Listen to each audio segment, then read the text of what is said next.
And we're live. Nick and Tavia, introduce yourselves as usual. Untouched Poker. I give you my comic movie, video games, and particularly review anime. We try to review anime. Welcome to Geek 101, and welcome to the show.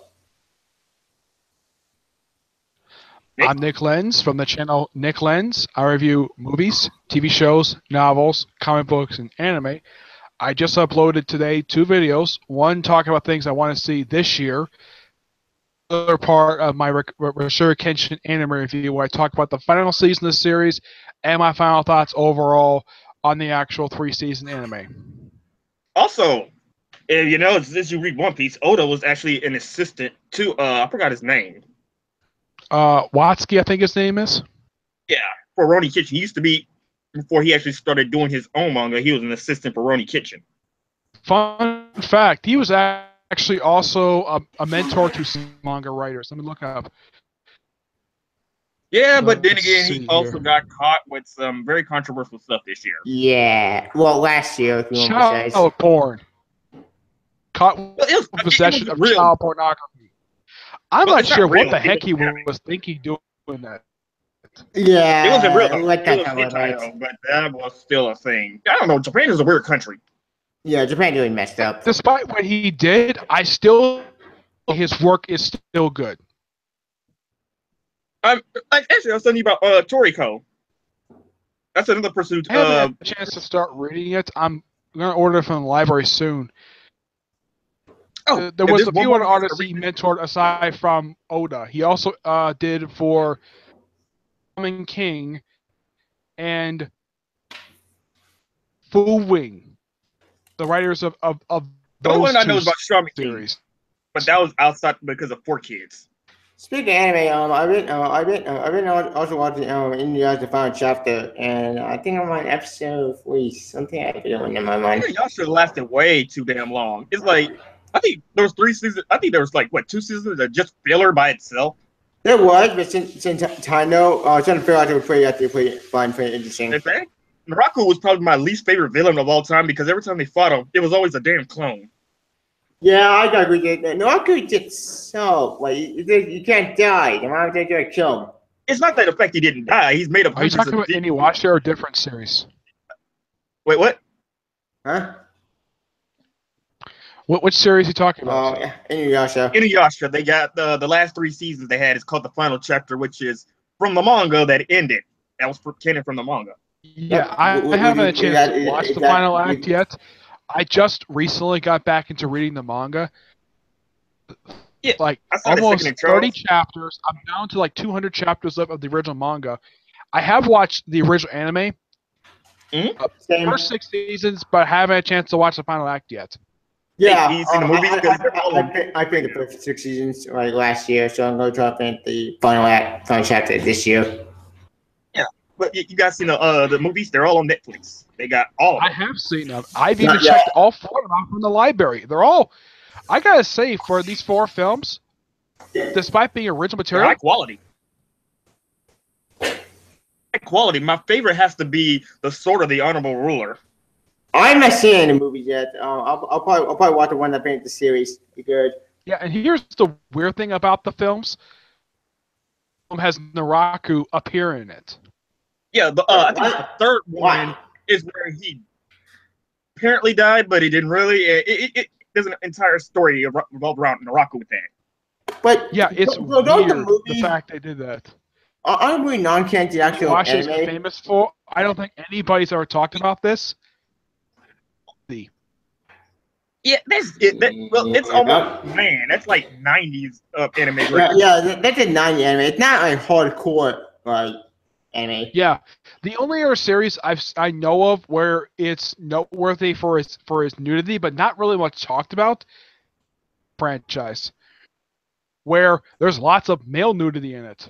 Which one? Dragon Ball and Dragon Ball Z has got male nudity. Oh yes, because I've seen Dragon Ball Uncut one time when Goku was in Snake Way. He went to that snake bathhouse and they showed him butt naked. And I have no idea why they. I think the reason why they did it, and that's just my theory, it's fan service for the women. Yep. Well, it was big in Japan. Dragon Ball was being huge in America, and and it came on. That's when Toonami switched to going at nighttime, and they start. No, I think they switched it to Adult Swim because I think it's with the necessarily. When I was watching the series, it came on during the daytime. Not no, because I'm trying to remember. Adult Swim also used to air anime like Inuyasha, Bleach, stuff like that, and then it stopped. Yeah, it stopped basically like years later. Like the only anime I can think of that right now on Adult Swim. Wait, say it again. Bizarre Adventures. I can think of the air on Toonami now is JoJo's Bizarre Adventures. Isn't it like a remake, technically speaking? What about Hunter x Hunter? I thought Hunter x Hunter was still coming out. No, I think Hunter still is, but I don't think it's finished dubbing yet. I've already got done with the 2011 series already. Fun fact, before I watched that series, that was not my first series from Madhouse I've actually watched. Oh yes, because they also did High School DxD. They also did and they did this anime about relationships. I forgot what it was called. Yeah, I know what it is. They did the Marvel anime series. I only watched Iron Man.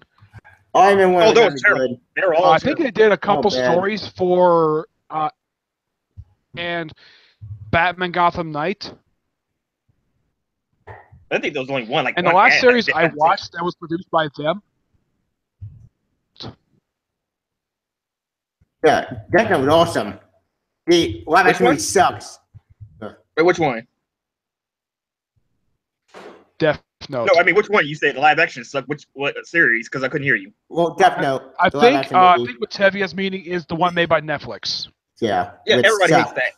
It's like they rushed it. I never seen it because I knew it was going to be shit to begin with. And then they introduced I have no idea why. But I heard that the best person who was well performed in the entire thing was Raikou, portrayed by William Dafoe. Yep. Yeah, Raikou. Wait, was it his actual name? I think it was spelled differently. Wasn't it Rio or something? Yeah. Rio? But I remember from the manga and watching the anime, he's the funnest character to watch on screen. Well, him and I think it's Misa or Lisa. Yeah, the Misa. Misa Lisa, the one who's main character, even though he never was in love with her anyways. It was a one-sided relationship. Yeah. It was like Harley Quinn. She willingly let it to be a one-sided, and I don't know. Did she actually commit suicide? Because I don't know if she did it in the manga. But it was for what I remember, the only thing what it does. After Len jump, but it's part of a cult at the end of the anime where they apparently worshipped Killer. Oh yeah, that was the second half. That was after they got rid of L. That's when Light died differently than he did. Yeah. He died kind of the same way in the manga and the anime, but they switched locations. In the manga, he died in a warehouse.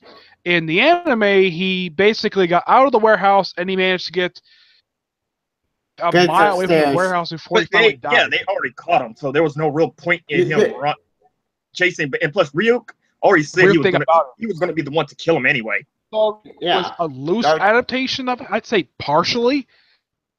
Full adaptation of the final chapter. So you can still kind of say that manga was definitely adapted. Some people feel that Light how many chapters? I should look it up on the Wiki site. Like, how many chapters they adapt per episode? That's the question. I have no idea. I don't know because I never read the original manga, but all I know they never introduced the Death Erase. That was something in the manga they never put in the anime. I don't remember happening in the manga, but happened in the anime of how Raikou got to the human world. Hey, Edgar. What's up, man? I'll be right back, guys. No, we're just talking about Death Note and all the stuff that's coming out, and also I've seen a lot of people getting hyped up for. I think isn't it Sailor Moon? They're getting redone. Somebody was getting redone by Madhouse. I think Sailor Moon got redone. Sailor Moon's already done. It's not Sailor Moon. Some kind of fucking classic manga that did got an anime and it got pretty big. It's Madhouse. I'm trying to remember who was going to. It was under. I know Madhouse is particularly doing the Marvel anime again. Actually, I'm excited that the guy who did the intros for JoJo's Bizarre Adventures is the one that's also going to be help directing Batman Ninja. Yeah, that was awesome. should be interesting. Yes, because it's weird. They went back in time. You have Deathstroke, Batman, Robin, Gorilla Grodd. That's all weird. That's just like extremely weird. It's weird, but it's fun. I'm wondering how the hell did they come back when it comes to Madhouse and Death Note. Madhouse was definitely the best studio to make Death Note into an anime. Agreed, because any other studio got Death Note, they will ruin it. No. See, they make anything better. Like Hunter x Hunter. If you've seen the '90s anime, it was, and there are things that were in there that also weren't. Like they didn't show Kill's great grandfather. What was his name? Mawa. They didn't show him. They showed him in the '90s anime, but they didn't show him in the 2011 for some reason. What? Or his grandfather? No, his great grandfather. Well, actually, his great grandfather, because that was retcon later on. And Togashi said that there was somebody because originally it was supposed to be Maul was supposed to be Zeno's grandfather, but then he changed it and made it into his grandfather. Yeah, and I heard something that, I think it was last month. The series is going to resume publication this month. Oh yeah, in November they said it's going to start early. So it's going to start sometime either this month or next month. Wait. What's that early publication? I'm confused. Hunter x Hunter. Oh. Hiatus. They had just released. That was the recent chapter. And here's the thing: I think a lot of people got really ticked off when it went on hiatus. On a cliffhanger. I don't read Hunter x Hunter. I don't watch the anime, so no. That's natural because the last have you ever watched Yu Hakusho? No, yes, I have. That's so amazing. Wait, I don't think. Wait, years ago. Wait, did you see it to the end? Yeah, I have. I tried one over, but it was years ago. Tivia. The guy who created Hunter x Hunter is the same guy who created Yu Hakusho. Yoshihiro Togashi made Yu Yu Hakusho, but he ended Yu Yu Hakusho because being a mangaka was killing him. He said he only had like 4 hours a week to himself. Wow, that really sucks. He actually has it. It's on the internet. He put this mathematical formula. Like, if you put in the time for, let's say you have to draw, that's 2 hours by itself. Plus, you have to you first have to draw it, then ink it, and then you have to put in do the backgrounds and then you have to do the dialogue. That's up to at least 10 to maybe 11 hours per day. By yourself. That writers have to do 3 chapters. Don't they even have a break? But the thing with Togashi is that he's a legend in the manga industry. That's why he get to go on hiatus. It's like for 2.5 years. Good for him. And then come back. Yeah. I think since Toriyama ended, since he's doing, I think that he probably gets more sleep that way, and also he's probably not cranky as he probably was when they're coming with the original series.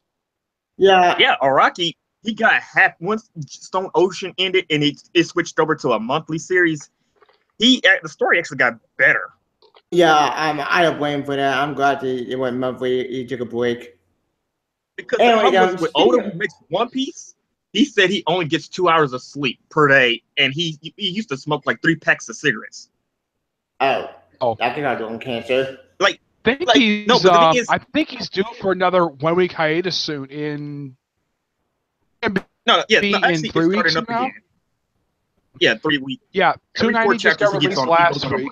I think it's going to be 2 weeks from now when he's going to take his next 1 week break. Well, actually, he already took his 1 week break. Plus, there was also the winter break from the week before. And also, I don't know if you noticed this. Apparently, Dragon Ball Super and One Piece did not air a new episode this past weekend at all. No, well, it's because New Year's Eve. Yeah, because Japan is on winter break, and their winter breaks are like all their breaks are like one big one. Like it's damn near a month for them. Yeah, and I thought this was really weird. I heard from one article Boruto was not going to have a new episode this week, and then I saw another article like, oh, they are going to have a new episode this week. Stupid I don't know what contradicting articles when it comes to Boruto, because they also explain why Boruto is a monthly series. I am personally waiting until the English dub comes out. I'll look forward to it because it ain't coming out anytime soon. Yeah, I'll just say that you're lucky because you're going Boruto, they've already released 2 volumes of the series in trade. They've already released 2 trades already. I think 3 is And it's coming out just the soon. entire movie. Yeah. It's just They'll finally finish up the adaptation of the movie.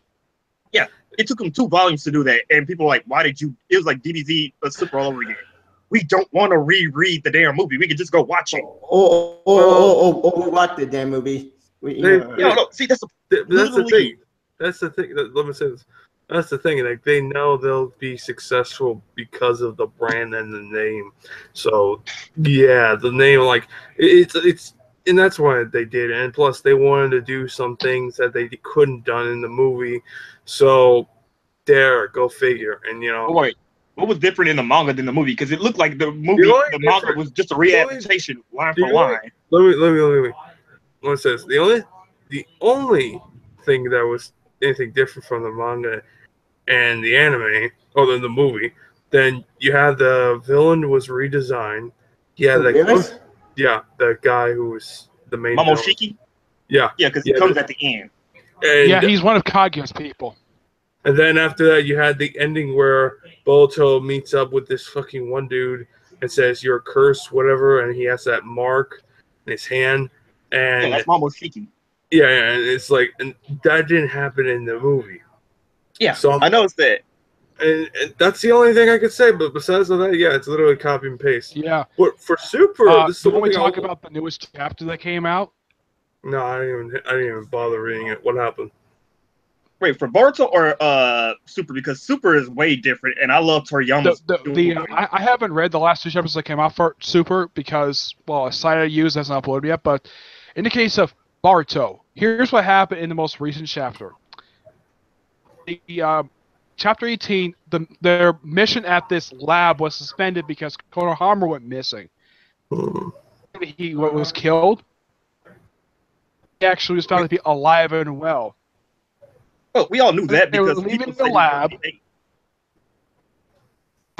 Sasumori, manga appearance in the previous chapter, that she's interested in Boruto. Wait, which one of these kids? Because they're all kind of, when it comes to the anime, they're all kind of tend to be bland. Sasuke and Sakura's daughter. Oh no, I know about the Sarada because in the anime they're pretty much trying to foreshadow it. Like she's starting to come around. I think her hair is purple, and she's the one wearing the. Oh yeah, the girl whose dad was part of the root. Oh yeah, her dad was part of the root, which was a failed plot line. Yeah, she's revealed that she's interested in Boruto. If Sadara's interested in Boruto, it's no. But Sadara's like, and she's like, I'm interested in him, and they leave, and they take the leaf scientists they basically brought with them to that lab.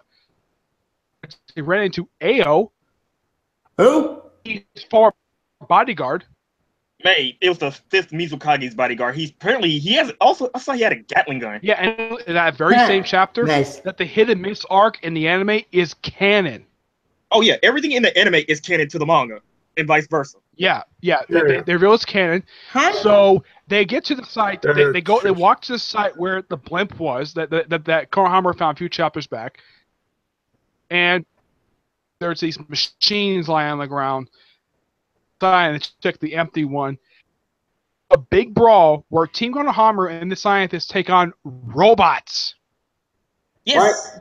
What? Huh? Yeah. Well, actually, Naruto took on a robot before. It was Mecha Naruto, and that was awesome. And apparently these are all ninja tech, and they all won. Konohama in a cave, and then the chapter ends in the most shocking cliffhanger I've seen for a manga yet this year. It ends with Ao complete out of nowhere, and then he basically pulls out, I think probably out of his rear end because I don't know where he gets this thing from. He pulls out a freaking Gatling gun and tries to shoot everybody with it. Actually, some people thought, is he working with the new organization now? And also working with Kira. It's the new Akatsuki, basically. Yeah, actually, isn't the head scientist in Konoha isn't he also working with them as well? No. He is not. Or at least it's implied, because I seen a whole bunch of theories saying that it looks like he's working with him. Yeah, but I'm not sure. Now, in the case of Boruto, they don't have guns as per se like bullets. Weapons like that, they fire kunai out of them. I highly doubt that gun that's got freaking bullets inside of it. It's probably chakra bullets or something. I don't know. It's gonna be like what Hunter x Hunter does. The thing is, they don't have guns in Naruto. There is no guns in the Naruto universe at all. I've watched the entire series. They have Actually, swords. in one of the movies, they had guns. No, the first movie they ever had, the princess, something with the princess and the The princess. That's the only time they show a It was train. the clash in the land of snow, which Yeah, that's it. Hinata went on their honeymoon. He actually bombed tickets. He basically booked their honeymoon as his wedding present, which I'm like, dude, that means they don't have to worry about exactly where they're gonna go for their honeymoon. Also, and when it comes to the first movie, the only thing I found was interesting is that was the first time you ever saw trains or Gatling guns, and they used their own chakra to make the railroad system. Yeah, and there's one other thing the movie was actually famous for. It's also the first time we ever saw in the Naruto universe blimps. Yep. Which it's also weird because I don't know, Naruto is weird because they also got movie theaters. We got other countries. We got different things going on. It's kind of weird because Kishimoto never. By the way, that whole universe now is they becoming. actually did show they did show the characters going to a movie theater in the actual main series. Yeah, I know, but it's kind of weird this 'cause one. they touch on it and then Yeah. you can go later.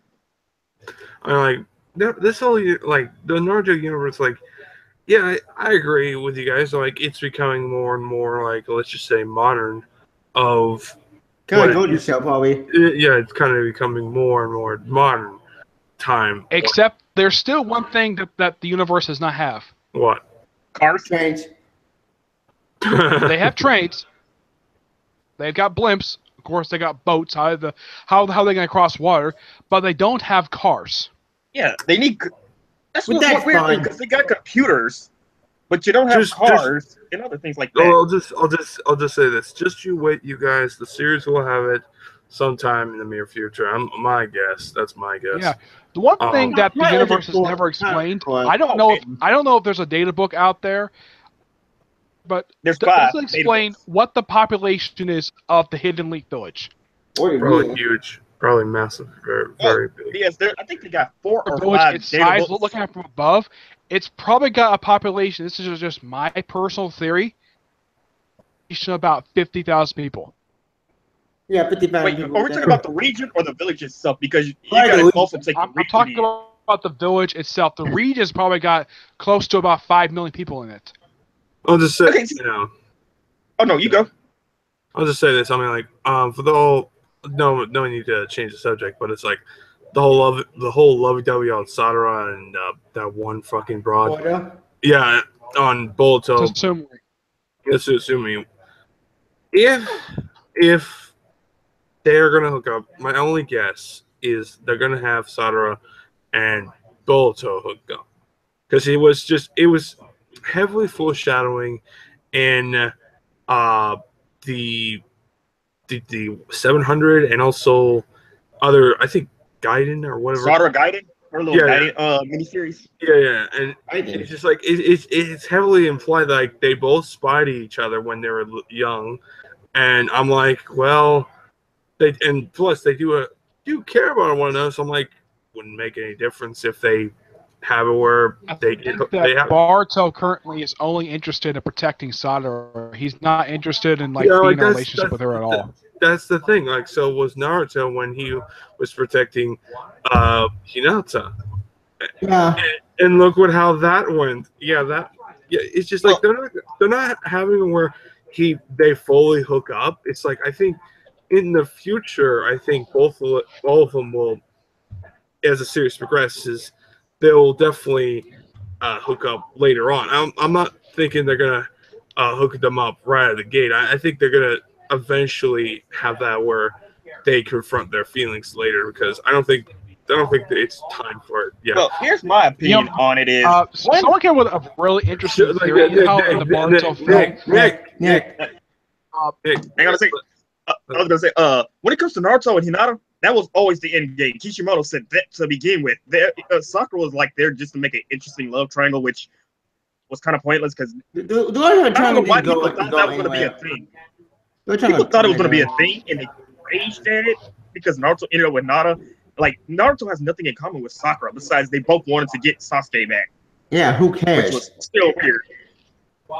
Yeah, that was another problem. But when it comes to Sakura, it's like, well, you finally got a female Uchiha, and plus Boruto is just basically his dad, so you can finally have that little weird Sasuke / Naruto ship. Yeah. Only it can actually. I hate ships. That's why I don't do ships at all. I don't know if you guys remember this from the there was a prelude episode in the Shippuden anime. It was a prelude to Road to Ninja. Characters went to a bathhouse. Yeah, that was awesome. Sakura was saying in her head she was very envious of Hinata because Hinata's got a bigger chest than she does. And Hinabi's a wasted character still. Another person that thought that was a wasted character. We know nothing about her, but yet I think she's supposed to become the head of the Hyuga clan since Hinata married an outsider. Yes, I don't know. But, I still wanted to see what happened. So that featured her. I don't think that Lord Heshi call him that because that's what they call him in the anime. As far as I can tell, he does not have a problem with Naruto at all. I mean, he loves his grandkids, and he has no problem with Naruto at all. Makes sense. It's just they had weird rules, especially when we go pre-Shippuden. Like what was going on, the lesser Hyuga members are basically slaves to the higher ups for some odd reason. I never understood that part either. Kind of wish that we had a light novel explaining like what happened with Naruto himself, like what his relation with Nara after the film The Last, aside from like a brief mentioning in the Sakura novel. Also, I was gonna say, what do you guys think about the Mitsuki special? Mitsuki, what? I enjoyed it. Terry, just be quiet. We're talking with Boruto. You haven't watched it, so please be quiet. Have they fully animated the whole entire storyline yet? Because I believe they did. It was supposed to be a special. They adapted into episode 39. Right. If you watch the anime, the story goes pretty quickly. It's got good animation, but it's a bit choppy in pieces when fighting Log, who is Mitsuki's brother. Episode that their brother, because I don't know if anybody noticed this for his older brother, but he bears a striking resemblance to the second Hokage. Actually, they're all clones, so it really doesn't matter to begin with. I think they're all. Way his face, his way his hair is, he looks almost exactly like the second Hokage, except his skin is different color. Question: Huh? How did they clone him? They didn't clone him. They just took his cells because apparently he has overpowered. Because the Shinju. Apparently they got their from overpowered. The first Hokage to create the white Zetsus. The needed Tobirama because Tobirama apparently created everything. He created the freaking Ombu Squad, the tuning exams, the reanimation. He pretty much did everything. Second Hokage. And he wasn't, let's say, about the second Hokage. We don't know much about him except that he's the younger brother of the first Hokage. For his time when he was Hokage, the only thing we knew Hokage was to create the police force create the Uchiha police force. And he also appointed Konohama's grandfather. I think his name is Sarutobi. Hinshin, I think his name is. Yeah, Sarutobi. He appointed him as his successor, and he actually sort of died in combat off screen. Well, yeah, we don't really know of anything that happened while he was Hokage. The first we know a good chunk. Hokage. Because Kishimoto started retconning things. Much. I read something online that Kishimoto did want to do a spin-off or focused on the adventures of Naruto's father. Well, they did explain something. Like, one, they actually explained how Hashirama did die. He died because he kept shortening his own lifespan. Because that silly, the Byakugo seal that Tsunade and Sakura used, Yeah, if you use it one too many times, it will shorten your lifespan. And since Hashirama grew up in warring states, he most likely used that a lot. They probably killed him at the fort. That's my best guess. Yeah, and Tobirama was killed by the headhunter squad from the. And the one thing I Lightning think Village. some people might agree with me with this part, when they had Jiraiya die, both in the manga and the anime, I don't know why in the world they thought this was a good idea. Iruka comforting Naruto after the death of Jiraiya, Team 10, who has got experience of losing a sensei, would comfort him. No, it had to be Iruka. But well, first of all, Iruka knows Naruto almost better than his friends do, because Iruka always cheered him on, and his leaf headband is Iruka's. Yep, it is. But I would have thought maybe the best person of Team 10 to basically talk to him would probably be Shikamaru. Actually, all of Team 10, really. It could have been any one of them, because they all loved Asuma deeply. And I did love the Hidan and Kakuzu arc. That was one of my favorite arcs. That was fun. That was an interesting arc itself. And of course, it was revealed at the end of, I think it was revealed at the end of that arc, Koronai, who was, Koronichi, I think her name is, who was Hanada, who was Teammate's sensei. Koronai? Yeah, she was pregnant to his child.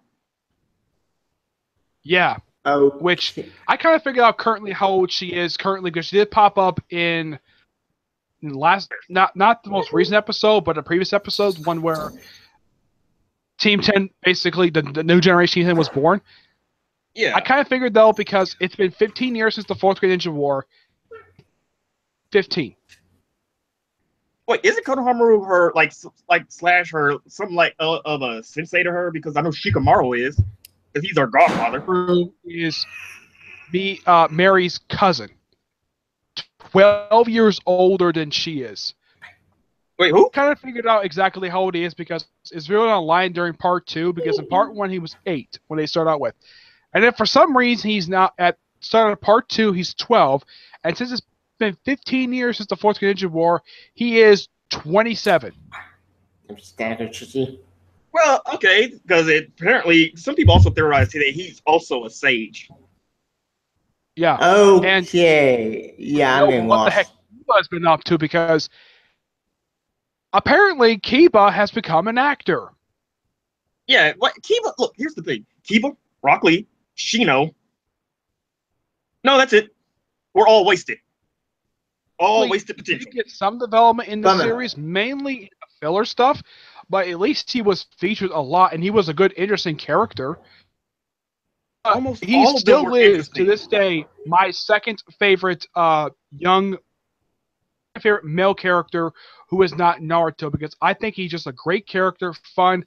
I didn't really like his focus episodes in the anime. Fun character, and I found it pretty enjoyable. Whenever they do time skips, he gets the least amount of change to his attire. I mean, all they did to him in part 2 was to give him a vest. Speaking of anime, and by the time the last, they gave him a new vest. Wait, for Shikamaru or Kiba? No, Rock Lee. Kiba, I think, just got a new coat, and Akamura grew large. And Shino, well, he just got a longer coat. He just put his hoodie on. That's it. Speaking of anime, I kind of agree with Kiba, basically what he said. I didn't know that was Shino because it keeps his face covered up a lot. Speaking of anime, to change subject for a sec, I'm sorry to really interrupt, but speaking, I told you we talking about Young Justice again. At least it finally. Oh yeah, we'll speak about that later when we go into the DC Comics section. Yep. Well, actually, he did with DC anime. It did nothing to do with comic. It does. Well, we can talk about it right now since Nick just left. I guess he's going to go eat dinner, so we can go talk about it right now then. Okay. Well, Young Justice 3 finally got release date at Q4. I am so happy. Yeah, later this year. Late 2018. So sometime in October. September. It's on October. Okay, whatever. Let's just hope that shit's good. I mean, it better be worth it, because if it sucks, yeah. It's gonna be all on I'm our still phone. waiting on Marvel to give us some more X-Men cartoons or something. They Yeah. got the rights back. Come on, give us something decent to Yeah, watch. give us something because more anime has been sucking lately. Avengers have been not been that great. Spider-Man, that's been a mixed bag. Well, that depends. If we're going to talk about Ultimate Spider-Man, which who's doing the Ultimate Spider-Man movie? Old Spider-Man's over. That ended. That's been No, I mean dead. the Miles Morales. Oh, That yeah, Ultimate Spider-Man. That's Sony. Yeah, Sony Animation, so they do a pretty good job on sometimes. You know, Sony. Again, They made wait, Disney has spent $52 billion to get X-Men and Fantastic Four back. How much will it take just to get Spider-Man back? Well, depending on the better movie, if any bombs that they made you'll be defining on the coffin for Sony. At the Sony Animation, the thing is, they made the Emoji Movie. Oh God. No, I'm saying like, how much money will it take Disney to buy out Sony to get Spider-Man back? Because if you can spend $52 billion, you can spend way more on that to get Spider-Man back and keep them in the Marvel universe. They probably have, but Sony won't accept it. I mean, you know, with Sony's, they know what he's worth, and they can't, and they will never expect. They'll never give you it. It's that type of. Wait, what about Fox Studios? Yeah. Fuck that. They bought Fox 2070 Fox. Fox was going downhill a bit. So they decided, fuck it, we don't give a fuck. That's the thing about them. They don't care. They really don't give a fuck. I mean, like, yeah, look at their news station. No, actually, Fox still owned the news station. They still own News and Sports. Yeah, they own news and sports. They just don't care about the studios because they wasn't. The only thing that was keeping them alive was X-Men. Yeah, and a few of their other movies, but it's like, and the Planet franchise. Honestly, I'm glad fucking they signed that because, perfectly honest, they would have crashed the X-Men movies yet again, and then probably would go downhill. But yeah, that's you just really think Dark Phoenix will be that bad? Yeah, it's got the dude who wrote. It's got the X3 and David Goyer. Yeah. No, not Goya. Not Goya. Sam Kinberg. Coming back now. Yeah, Sam Kinberg, the one who did X3 and Fantastic. Wait, Simon Kinberg wrote X3. He didn't direct it. That was Matthew Vaughn. No. That wasn't Vaughn. Brett Ratner directed X3. Matthew Vaughn did First Class and Bryson did Apocalypse. Matthew Vaughn wrote the 9% of the script for the by Goyer. Not Goyer. Kinberg wrote 10% of the script. Apocalypse was all Kinberg. I bet. Yeah, but didn't Bryan Singer have some input on the script? Yeah. Actually, what's up with Bryan Singer? Because if what happened to Harvey Weinstein happened right now to Bryan Singer, I think he would have been way more trouble. Yeah, because they're also a bunch of kind of the thing with that. him. Recently, I think it was accused. I think it was not 2017, about 2 years ago now, of sexually assaulting a guy when he was younger. I think it was like over 15 years ago. Yeah, and I had heard something I never knew about this by Bryan Singer. Bryan Singer is gay. Huh. So nobody knew Kevin Spacey was gay, but he tried to use that as an excuse to try to rape men. Yeah, let's talk about that. The better. Why? But this controversy thing came out when X Apocalypse came out. I don't know, and frankly, I don't want to go into that. That's what I was gonna say. If it happened now with Bryan Singer, he probably would have been kicked out of Fox and everything because Louis C. Clark got. I think that's the one. Yeah, I think that's the actor who got. Basically, they took him out of Gravity Falls. Yep, they did. They actually replaced him completely. Really? I thought Gravity Falls ended. Gravity Falls is one of those series I don't watch because I currently just don't have any interest to watch it because so much stuff right now. I just don't have time. Yeah, Louis C. Clark, I think that's the name. Let me go look it up because Disney gave Alex Hirsch an ultimatum. Either they redo the entire scene plus overvoice it, or they have to pull the entire season off. They had to take up the season off. So because it makes your company look bad. I thought Gravity Falls ended. Well, it didn't end. Yeah, it did, but Lewis C. Clark voiced it basically this weird little monster. He basically had an arm on his forehead. No body. It was just a weird little monster. Anyway, also he got the show on TBS got canceled. Oh, that's a bummer. TBS I don't want TBS. Yeah. I feel bad for the people who were animating and wrote it and everything because he helped produce it. He got caught doing what he did and he admitted to it. They just pulled his show off. So all those people lost their jobs and their show ain't gonna get aired. Yep. Yeah, that's just terrible for them. That's terrible for them. They got screwed over. I got one thing you gotta say that's kind of nice about last year, 16, where we had a lot of celebrity deaths. Wasn't as many. There wasn't many, thank God. 2016, I think it was cut down by half. I think it's like less than half deaths that were in 2016 for celebrity deaths. 2016 was the death count. 2009 was the biggest because we had 3 major celebrity deaths. Michael Jackson. Who else was it? I gotta go look it up. I know 2 other people died the same day as Michael Jackson died. Yeah. Ironic. Last year, we also had the death of 2 comic creators. We had Bernie Wrightstein pass away. Yep. Awesome Lean Ween. Yeah, they both. Wait, what about they? Wait, didn't Dwayne Cook also recently passed away, or that is in 2000? No, This is Dwayne 2016 Cook he passed away. Dwayne Cook passed away 2 years ago. So he passed away roughly before Steve Dillon did. Yeah. Really, the only real people we still got left is what, Steve Ditko and Stanley, and I'm trying to think who else we still got. Well, wait. Neil's still alive, and he's been writing comics since the late 60s. You have, the only really big names that are left is, you have Neil Adams. Peter Tomasi. Peter Tomasi is a recent writer. I'm trying to think who else was a good one. Marv Wolfman. Marv Wolfman is still alive. The creator. Marv Wolfman and George Perez, they're still around. Yeah, the creator of Thanos.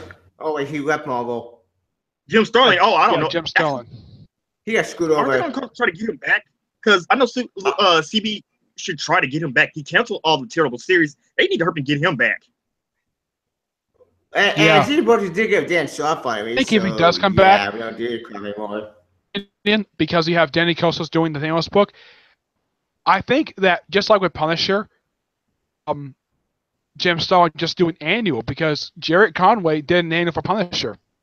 Actually, no, Jim Sterling left because it was all Tom Brevoort's decision. Because what's his name? Wait, say his name again. The one who's doing the Thanos series, because Jim Sterling came up with the same idea for Thanos. His name is Danny Kostos. I don't know much about the guy. I've read where his name on so far. He's done a couple of issues. Thanos from the future, where it's like kind of like old man Thanos, where that being bulky like Thanos is normally in modern day, overweight. Okay. Yeah, you have to thank Tom Brevoort for that, though. Oh, great. That asshole. Perfect. It was because of him and his decision that Jim Sterling. And also, I think this is kind of Marvel's fault in the way. According to the article I read when Jim Sterling left, he said he got paid more for DC using KG Beast than Marvel using Thanos. Okay, now that's a higher up position. That's more like promo. That's more promo bullshit. The CEO's position. That doesn't have nothing to do with the editor in chief. It's Tom Brevoort's fault because he shot Jim Sterling down. Which really sucks. Yeah, because apparently Jim Sterling really wanted to do more stories with Thanos, but apparently he wasn't allowed to. Heck, the past couple times, basically, in the first time he had an ongoing series, Thanos, and recently, but everyone kept saying, but he kept being told no. Why? Jim Sterling created the character. It's his baby. You don't let somebody. Yeah, if you look at something like Spider-Man 2099, issues almost the entire series written by Peter David. Yeah, it's his baby. So what's the Ultimate Universe for Brian for Bendis? But then he left. He up and just jumped ship. Yep. And Spider-Man 2, but it ended in a way that I got confused and lost because are you bringing Ultimate Union back or not? Because if they're not bringing it, then what's the point of bringing it back in the first place? Yeah, Actually, I have read no both idea. of them. With Bendis gone, there's writers left in Marvel. There is Mark Waid and Jason Aaron. Then Sauce gone. Thank No, God. Al Ewing, I also say Al Ewing because Al Ewing does great work, but I believe he is wasted. He's wasted. We have to wait for CB to fully take over because we're still feeling the effects from Alonso. And the problem with Alonso is, especially when it came to Jim Starlin, I think wasn't Jim Starlin like a rightist, like he was a Republican or something? Because I know his the political views didn't go well with Tom Braver. Something like that. I don't know. Al Ewing. His books he's had. Ultimates got canceled. The only book he was working on was Royals, but Marvel ended that book. The question is right now is, what book is he currently working on at Marvel? So he tried everything. He was trying to rebuild the cosmology, and then because of Bendis is just being Bendis, he just destroyed Avengers is still it's still regularly published. It's not been canceled. According to our by New Surrender, the Avengers are just put on hiatus right now. They're not canceled. They're just put on hiatus for this 16-part story. Oh yeah, that new weekly. oh joy, a 16-part event. Yay. Yeah, isn't that what it's called? No Surrender? No surrender. Yep. Okay, wait, what is that about? Isn't that about they were going to introduce a new member that was part of the Avengers that nobody knew about, but apparently she always existed? Yep. Also, they're trying to bring back the Incredible Hulk. Bruce Banner Hulk. Okay, that's the one Tom Braver was, him and Alonso both hooked up. And I think this is going to fail because it has Alonso and Braver involved. Shit. Yeah, that's true. And wait, also speaking of story now, what the wedding issue? Isn't the wedding issue going to bring back the married female Mary Jane? Maybe. I heard that the Phoenix was good. I like female Doctor, and I just feel lost. I'm super lost because isn't Past Jean dead apparently? So shouldn't Rachel yeah, Summers she died. She got incinerated. But technically, Rachel Summers should stop existing altogether because Scott. I'm not sure what's going with her. Yeah, Scott got killed off. One cares to resolve at all. And I do appreciate Mark Guggenheim put her on a regular team because 2 years up until X-Men Gold came out, she has been part of a regular roster in probably about 3 or 4 years. From Female Doctor issue 1, the message that's what she is. She's been in the background. No one's known what she's been doing. From Female Doctor issue 1, for what I remember from that issue, and either one or time I read it, like Pat. The one X-Men character, but also is alive and kicking. Wait, who's alive and kicking? No one cares to use right now. But she was used very widely for the past 6 years. Warriors, and that's Colossus's younger sister, Magic. Oh yes, I love the fact that they put Illyana and made her. Because last time you ever talked about her, she was what, New Mutants, Young Mutants, and no one really talks about that anymore. New Mutants. Actually, the Mutants did make an appearance in the final issue of New Avengers. I thought Demovex. Who? Wait. Oh no. New Mutants didn't pop up in that event, but this issue of New Avengers, that was the first time in 4 years they've ever popped up in a comic book. Wait, who? Say it again, because I couldn't hear their name. You're gonna love this. Yeah, there is going, because of the Mutants film coming out this year. I think it comes out in April. April. There's going to be a New Mutants coming out this year. Because it always got to tie in for something. Movies doing this year. And Legion's getting a series done by Peter Mulligan. Yeah, we is getting a series because of the TV show. Writer for Justice League Dark, and he's kind of an oddball writer. This guy's work, even I haven't read that much, but I think he's a good choice to write Legion because he's just an odd writer. But Legion is an odd character. You need somebody like Grant Morrison to write Legion because he's supposed to be weird. Yeah, he's insane. In Legion, I looked it up. Chris Claremont. Chris Claremont, who? It's coming out what? El Sienkiewicz. Right. Wait, you keep chopping. Every time you say something, you immediately chop out. Mm-hmm. I don't know my mic now. I hope I didn't switch. Okay, I can hear you. Say it again. The other, okay, it's fine now. I checked it. It's at the right one. Kevich, what was the other creator for Legion? Okay, isn't Legion like on Franklin Richards level? Or Yeah. level? He can time travel, he can reality warp. Basically, he's my friend, which is he's just not Because talking there's video. also him. There's There's actually 2 events that he's actually directly responsible for doing at Marvel. Age of Apocalypse and Age of X. And Age of X. That's all he's done. I mean, Age of X, he created that one by killing Age of X. He somehow warped reality at Narosha, apparently affected the whole Marvel universe. I'm not sure how.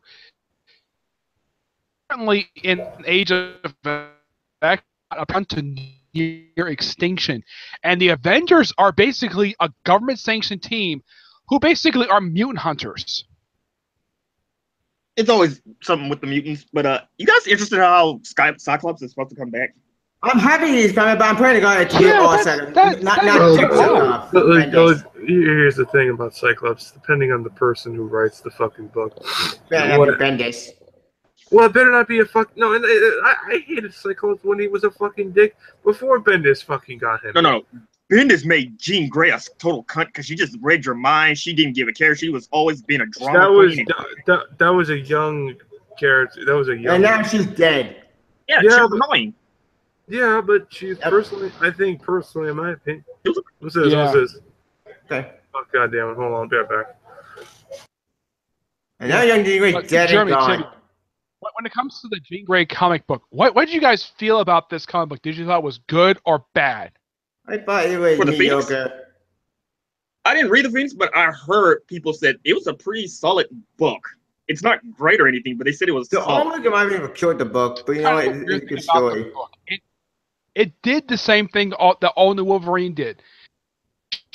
She's teamed up with different character. Like she's teamed up with Doctor Strange. She did the one with Thor. She fought the Juggernaut and Black Tom Cassidy.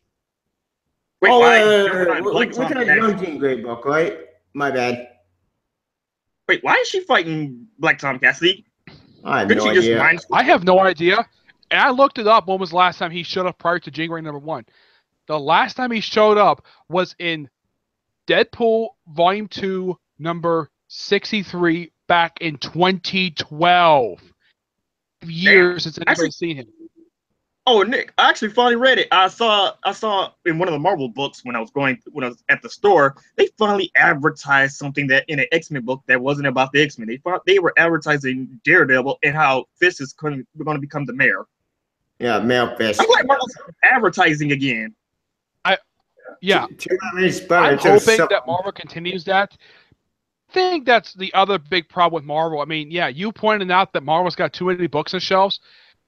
In my opinion, that's not the only problem with how Marvel books are not selling too well. It's the terrible marketing of the books. And the terrible writers. Like you said, they cancel books, and you don't see them. If you don't see them in future catalogs, that means because I was on Twitter, they basically said if you don't see a Marvel book in a catalog, like in April or May or something like that, it's been canceled. I think they just the one thing I can praise for the past month. People we know some series are ending. At least there's announcements about it. There are articles saying, this book is ending. Alonso never said anything.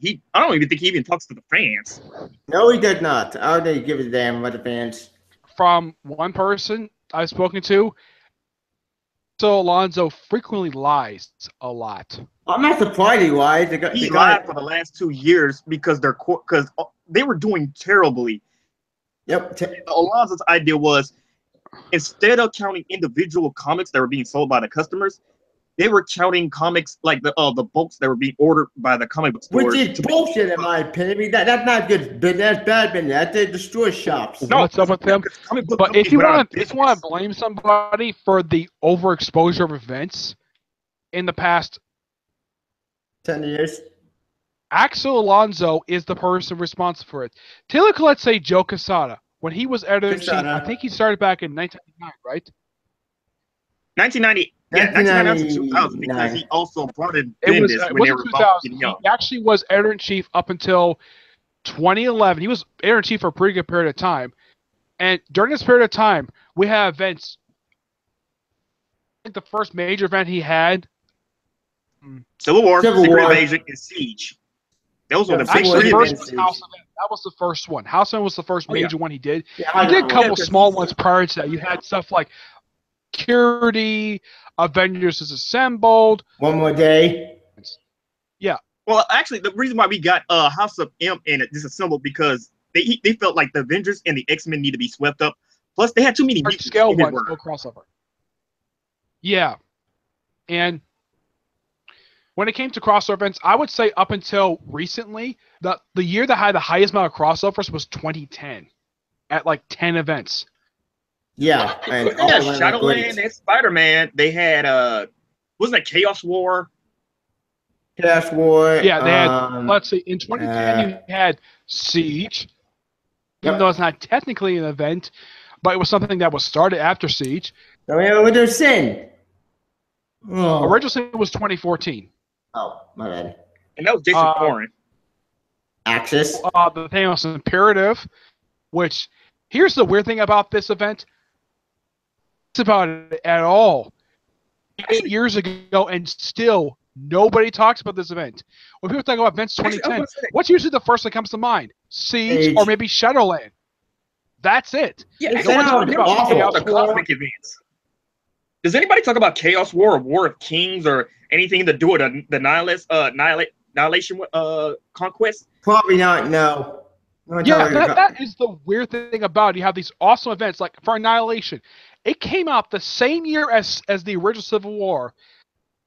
I think the reason why that it's not very well known is because Marvel buried it in the marketing because they buried it in the marketing of Civil War. Well, then we got Civil War too. Because Civil War also had a message that was actually relevant to America at the time. Yeah, not with the had no message, not with the more. Yeah, 9/11 thing, that was relevant. Yep. The event itself had a problem that Civil War 2 did have this better than Civil War 1. Most of the time, contradicted what happened in the main series. Oh yeah, character contradictions. Jump ship. Talking about this, where in one issue you have it where randomly you have it where Spider-Man and Iron Man are fighting in Avengers Tower for like no reason, and apparently this happened in. There's no editorial note for it at all. And in the main Spider-Man from Civil War 2, nothing happened. In order to know that he left, but they don't say it. And also, Joe Quesada was setting up One More Day because they made Spider-Man demask himself like an idiot. Yep. Yeah, I have no idea why in the world I thought that was a good idea, especially since prior to that, his identity has been a secret for years. At least at that point, 45 years. Damn, that got screwed up. Well, you can't lie. That was good shock value if you read it when it was coming out. It was good shock value. Here's the weird thing about Civil War. This is the most talked about thing about it. Destruction of Sanford or the heroes beating the crap out of each other. The fact that they forgot. After Siege, they just pretty much forgot about what's his name? That woman who and her son had died and she spit in his face. They forgot all about that woman. There was one character who made a debut during that event, which only appeared in Iron Man. Kind of drafted the Super Registration Act. Miriam Sharp, which I have heard, a woman who kind of proposed the Patriot Act. What? Yeah, she's based upon the politician who proposed the Patriot Act. And the fact that quick passage is actually based upon the quick passage of the Patriot Act. Yeah, like I said, because Mark Millar, he was writing a story that was relevant what was going on, and there was a lot of controversial things that were going on. And there's some other really weird things about the event that I don't think much people talk about, like the Thunderbolts. Well, not the ones where you have the ones appear in the main book.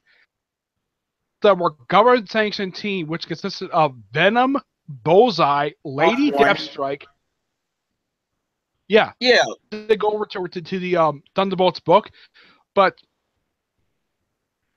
by Reed Richards and Tony Stark to hunt down the anti-registration forces.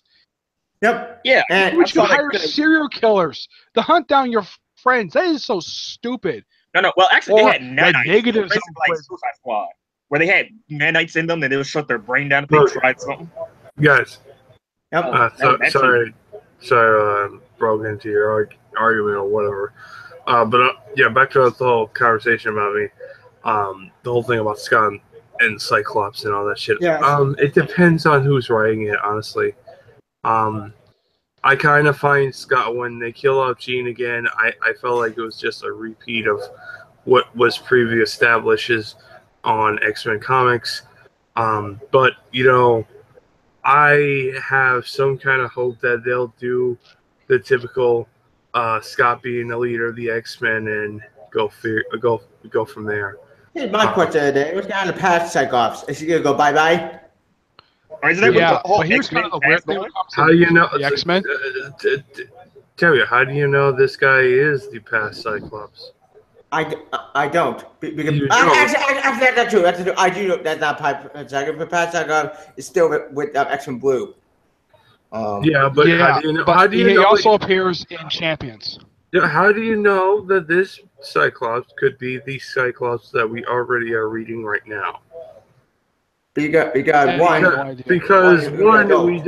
Because One, we're probably going to see them in back their own timeline, which is going to happen. X-Men Blue. Yeah, in X-Men Blue. 2, it would make sense where Jean died and he was doing whatever, and usually Jean, every time Jean comes back, it goes on this way. I mean, like sometimes like this goes certain ways. But besides all that shit, that's how I see it. I'm like, it's gonna be the Cyclops that we're reading, but in a much more older, better version. Because he knows his past, and that he knows his future. So honestly, I feel like this Cyclops will be much more better because, let's face it, when Cyclops basically lost Jean Grey. and slowly gone a dickish mode. Yeah, that's just saying a lot. Well, he had to become the leader the mutants needed. Yeah. Again, but it's like you had Storm, you had Wolverine, you had Beast literally call him out, But then Schism happened. and then pretty much you had it where they had enough, and this was before Bendis took the book, and Bendis did what he had to. I mean, like, the damage was already done, and pretty much Yeah, Grant Morrison like the X-Men with Kyle Cyclops, the big complete asshole. yeah. Oh, that was But there was only before 300 Bendis took left. over. It was Karen Gillian.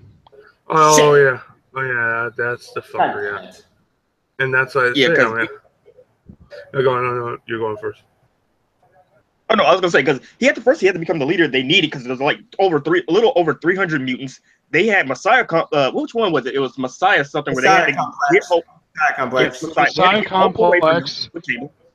And And then you had there was also a mini event called you had Messiah Civil War, War. which was the crossover between Cable and X-Force. Yep. Yeah.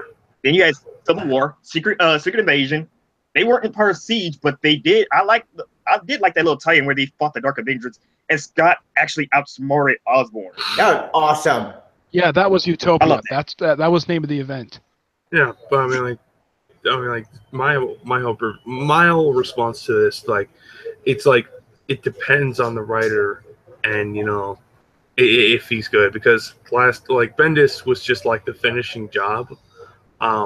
Like during that whole time period before Bendis, he was slowly becoming a dick and a dick and a dick, and You did Emma Frost. and yeah, that too. But it's like I didn't mind the relationship on that, but it's like he was already slowly changing in Astonishing X-Men. He's starting to become let's just say a push over, let's just say, but not push over to where it's like a dickish one, but it's like was like a solo dickish. But it kept on growing and growing and growing, and we lost many members. And granted, we got them back, but it's just like, I'm personally, I mean, like, we'll have to wait and see. And plus, half the time, sex with Emma Frost during Astonishing X-Men. Yep. Thank you, Grant Morrison. Thanks. Everyone said he was slowly becoming Magneto, which Magneto was always right in the end. And Charles Xavier, he was around, but he didn't do anything. Yeah, exactly. Exactly. Exactly. I mean, like people blame Bendis, but I'm like, dude, the damage was already done.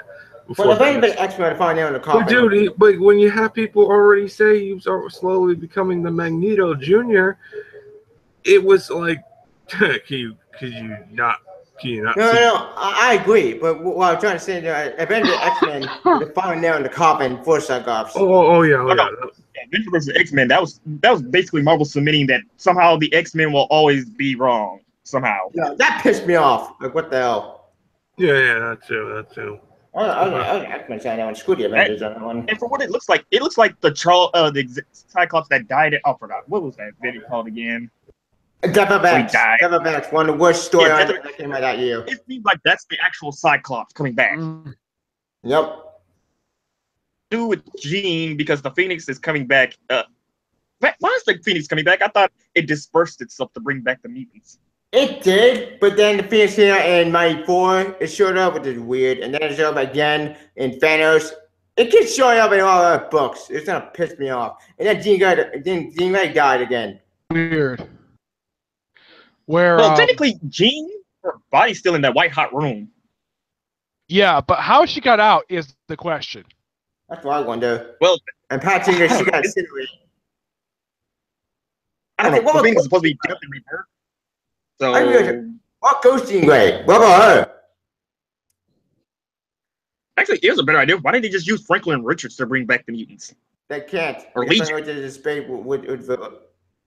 Good question. Wait, is it Jamie or Brian Braddock? That's the one who's a mutant, the one who had the power to change perception. I forget. Also, up on that I don't know what happened to Legion from existence. Wait, he erased himself? Probably. What happened?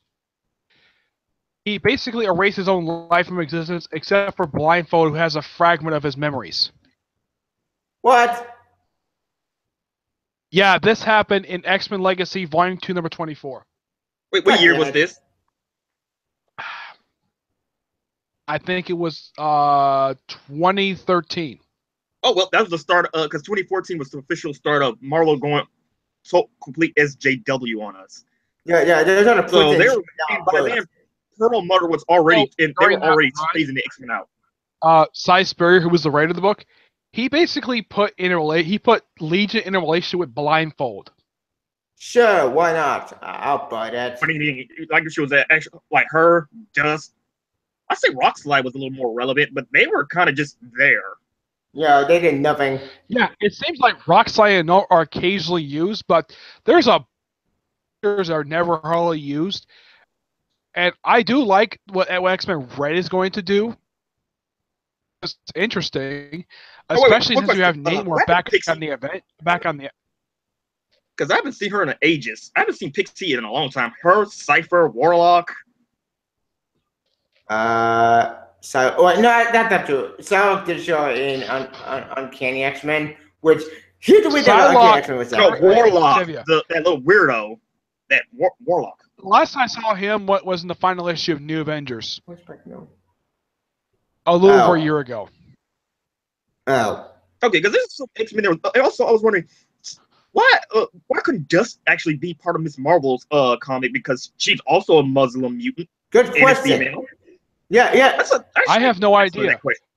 Oh, here's something that you might find interesting, though. You remember the character Helion? Yeah. Wait. Yeah, I remember him. He's a recurring character in Uncanny Avengers. Wait, I thought he was one of the people who died during one of Emma's students that died. Well, he actually did not die. He lost his hands. Huh? How? Why? Okay. Yeah, he lost his hands, and now he's got artificial hands. Okay. I have no idea why, but he did. You guys remember a character named Omega Sentinel? Yes. Yes. I remember all the kind of signals. Yeah, she the one I'm thinking of. She last appeared during Brian Wood's run for X-Men. You remember that X-Men book where it was an all-female team? Yes, Yeah. and Jubilee was like one of the head leaders of the team because when are they going to give Rebecca powers and get rid of that vampiric Can we live powers? with Vampire Jubilee, please? Yeah. Here's my opinion about her old powers. Sucked. Her powers that she can make fireworks. Said actually, it was hinted by Emma that she could potentially be an Omega level mutant because her powers were never developed full. It was developing more, and she said it was going to be. It was going towards nuclear, like nuclear based firepower. Yeah, I have no idea. Awesome. I don't have a problem with her being a vampire at all because I'm tired of it at this point. She gives her powers, and she's much more stronger as a vampire. But that boy, she was one of the people that was screwed off during House of M. To do with her. Yeah, they screwed over. And she was turned into a vampire in per se. You know how when people get turned vampires in fiction, they get their necks bitten. Infected by a virus in the air. Vampire be a blood bomb. Yeah, they put out a virus in the air, and then I forgot what was it called again. That X-Men storyline, because that was pretty. I actually like that storyline. Curse of the Mutants. That was the name of the story. Wolverine. Yeah, apparently Wolverine is healing factor is really OP because apparently it can override being a vampire. Yep. Yeah, but here's kind of the thing. Back there. What I've heard is that she got blood transfusion from Wolverine, and because of that, she's able to be in sunlight. Wait, is she a daywalker? Wait, first of all, wait, is she even his blood type? Because it doesn't matter really. Because look at Deadpool. His skin is destroyed. I have by no the idea, but she can stand in sunlight, and she still is a vampire somewhat. She still has her fangs. How the hell she become a daywalker like Blade? Only with more vampire powers. Yeah, she's Blade. Oh my god, that's Cabin Blade. What? Yeah, but here's the thing. Unlike Blade, who kills vampires, she has never been shown for killing a vampire at all. I mean, after let's say the end of that writer's run with issue 26, she didn't really appear that much. She popped up in like Hulk versus Dracula, Fear Itself. Yeah, she was hanging out with Azarius. And then she finally returned in X-Men. Now she's part of Generation X, and but that's in cancel. Issue of X-Men character Bling, who's a lesbian. Yeah, apparently she was trying to ask Mercury on the date, but she was sending her weird letters. So he's like, "Hey, I'm happy you're back," and she decided to kiss Jubilee in the lips, even though Jubilee is supposed to be straight. I know that's SJW Marvel for you, Ned. I'm glad that era's coming. I don't have a problem with the character Bling being a lesbian because she was established that before the whole SJW stuff that you said. She basically was already a lesbian. I think she debuted when the X-Men went over in Utopia. Wait, which one? Utopia. Because through the event Utopia, well, it was during the event of Nation X, where she revealed she has a crush on Rogue. Sure, why not? Whatever. Yeah, because almost everybody else in the Marvel Universe thinks Rogue is hot, so why not a teenage lesbian? I can buy that. And she was banging a guy with Alt-Man balls. Yep. Yeah, but now she's in a relationship with Mercury. Okay, even though Mercury was in a relationship previously with a guy named Wither. Whatever. I don't know if you remember the character Wither, Jeremy, who was kind of like Celine. Wait, Celine? Yeah, Wither, the guy who never touches anything. Everything turns to dust. Oh. Like, he basically had it where I think it was, he thought he lost his powers at the end, then he touched a girl's arm, and the girl's bone. Yeah, because actually there's a few people, because even Spider-Man has a villain where if he touches you, you'll just start to decay. Yeah, decay, basically. And then for some reason, he left the Institute, Selene, and Selene apparently turned him into a vampire where it nullified his powers. Basically, she made him like her. Wait, what is Selene technically? Because she's technically the first mutant, but she's on that weird. How can we the first mutant? I'm lost. Yeah. Technically, Here's they the thing retconned and about said that she was the first. the two of them.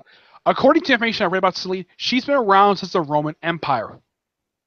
Yeah, she's been around for over 10,000 years, and apparently she was the first mutant. Yeah, so basically she predates Apocalypse because Apocalypse is 5,000 years old, while Selene is like 10,000, and she's still smoking hot after all these years. Because she's a weirdo. And, wait, isn't she still part of the Black Hellfire Club? Because we still never understood who Emma was. I think she is. She did recently pop up in the pages of Cable. Yeah, but wasn't she? Because we still did they ever explain who Emma Frost went to go see? No, they never explain that, and they never will, because God forbid we get answers to Dev X. I hate Dev X because that's the Inhuman for the X-Men. Or the fact that Maddox is dead. I don't know why Multiple Man was out there. I think myself and people come up with a theory that it wasn't the actual Mandrix, but one of his dupes who died. God, I hope so. Because Dev X is garbage. Why did he go out there when he said he retired and he was not going to have anything left to do with that? He just wanted to be with his wife and son. I don't know, but if I were Peter David, I would retcon the whole thing of Mandrix being out of that Mandrix who died being a dupe than being the actual one. That's true. I'll retcon all Dev X's crap and all Cassage bullshit. His duplicates also, his duplicates can make his own duplicates, and there were times where his duplicates actually believed they were the real one. Yeah. Plus, the only real one you know is the real Brian is the M on his face because you can't get rid of it. He couldn't ever get rid of it. Yep. Yeah, but from what I remember, I don't think he had an M on his face. Tivia, do you remember an M on his face when he died? I don't know what deformed. The faces were too damn deformed. No, like Scott. Deformed. They had warts in his brain. It was all weird. Oh, pus and bubbles. Crap. Yeah. So people said that they hated that death because it made no sense. You retcon what Peter David did, and it was all stupid. One of our favorite. Here's the thing. Peter David still works at Marvel. He can do it. He can basically bring up in the pages of Scarlet Spider.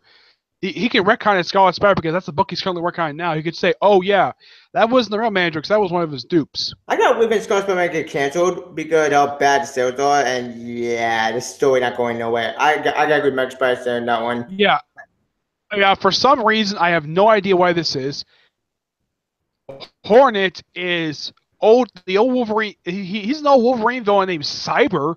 I haven't seen this guy since the Wolverine miniseries. I still don't know who Cyber is. I don't know who the character is. I wish Eddie Brock went back to go be an anti-Venom. I love Eddie Brock. No. Eddie Brock is Venom. Flash is anti-agent Venom. No. I want Eddie Brock to be anti-Venom because people always like to get Dan Slott a lot of crap, but at least he brought Venom back and he made him interesting. Actually, I think it was Slott. And there was this old Golden Age Superman in the Black Marvel. This guy is supposed to be dead. He died at the end of the first Slingers ongoing series, Black Marvel. Oh, I don't know any of the Slingers. He's a Golden Age superhero who apparently sold his soul to a demon in order to form the Slingers for some strange reason. What? And somehow he's alive and well, even though the guy's supposed to be dead. Yeah. What's going on with him at all? Don't know. Cyber? That's interesting. Even though that there already is a new Hornet. Not a new Hornet. It's the Hornet's daughter.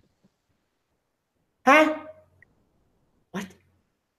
I got nothing. The original Hornet had a daughter. Oh. Okay. And Edgar just left. Ah, crap. Yeah. Maybe it had something to do. I don't know, but yeah. Apparently Jeremy is away too, but yeah, he'll be back. If I Scott Spider said I don't think Ben Reilly Scott's was canceled anytime soon. Excuse me. It's gonna be tied into a mini crossover. It's Doctor Strange Damnation. Oh joy! Another crossover event. Joey. That's the thing. It's a small scale one. It's not exactly affecting the Marvel Universe.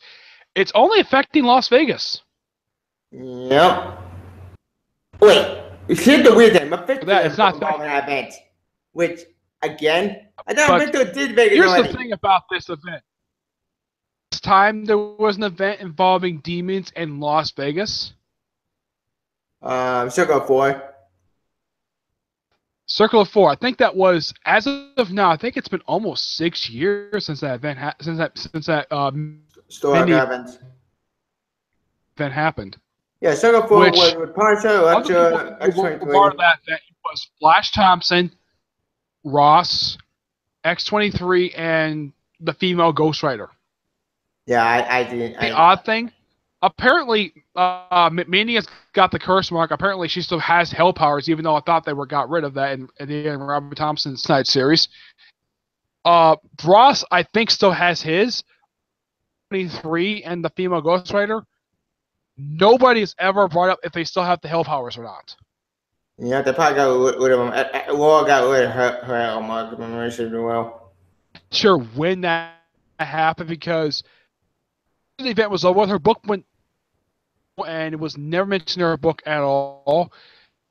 I don't think that even Tom Taylor is going to bring up the whole Hellmark thing. But here's also a weird thing. When was the last time we saw the female Ghost Rider? Last time I saw with actually, one thing about it, I don't know where she went. But I barely Ghost Rider. Well, prior to all new Ghost Rider Coast, it only lasted for about. Wait, Yeah. with Robbie or what's her face? Because I know that was the female one. Nobody really liked her from what I've seen. Yeah, no one giving that matter. Yeah, and then she eventually got I a don't hard remember who face and wrote left. the series. I thought it was interesting that you have somebody else being the Ghost Rider aside from Johnny Blaze, because everybody thinks, oh, the only Ghost Rider people think of is Johnny Blaze and Danny Ketch. Yep. Oh yeah, her name was Alejandra. Now I remember her name. Yeah. Never heard of her. Yeah, apparently for But some she reason, wrote I have her no idea why this is. Apparently, someone gave her the last name of Blaze, even though she and Johnny Blaze are not related.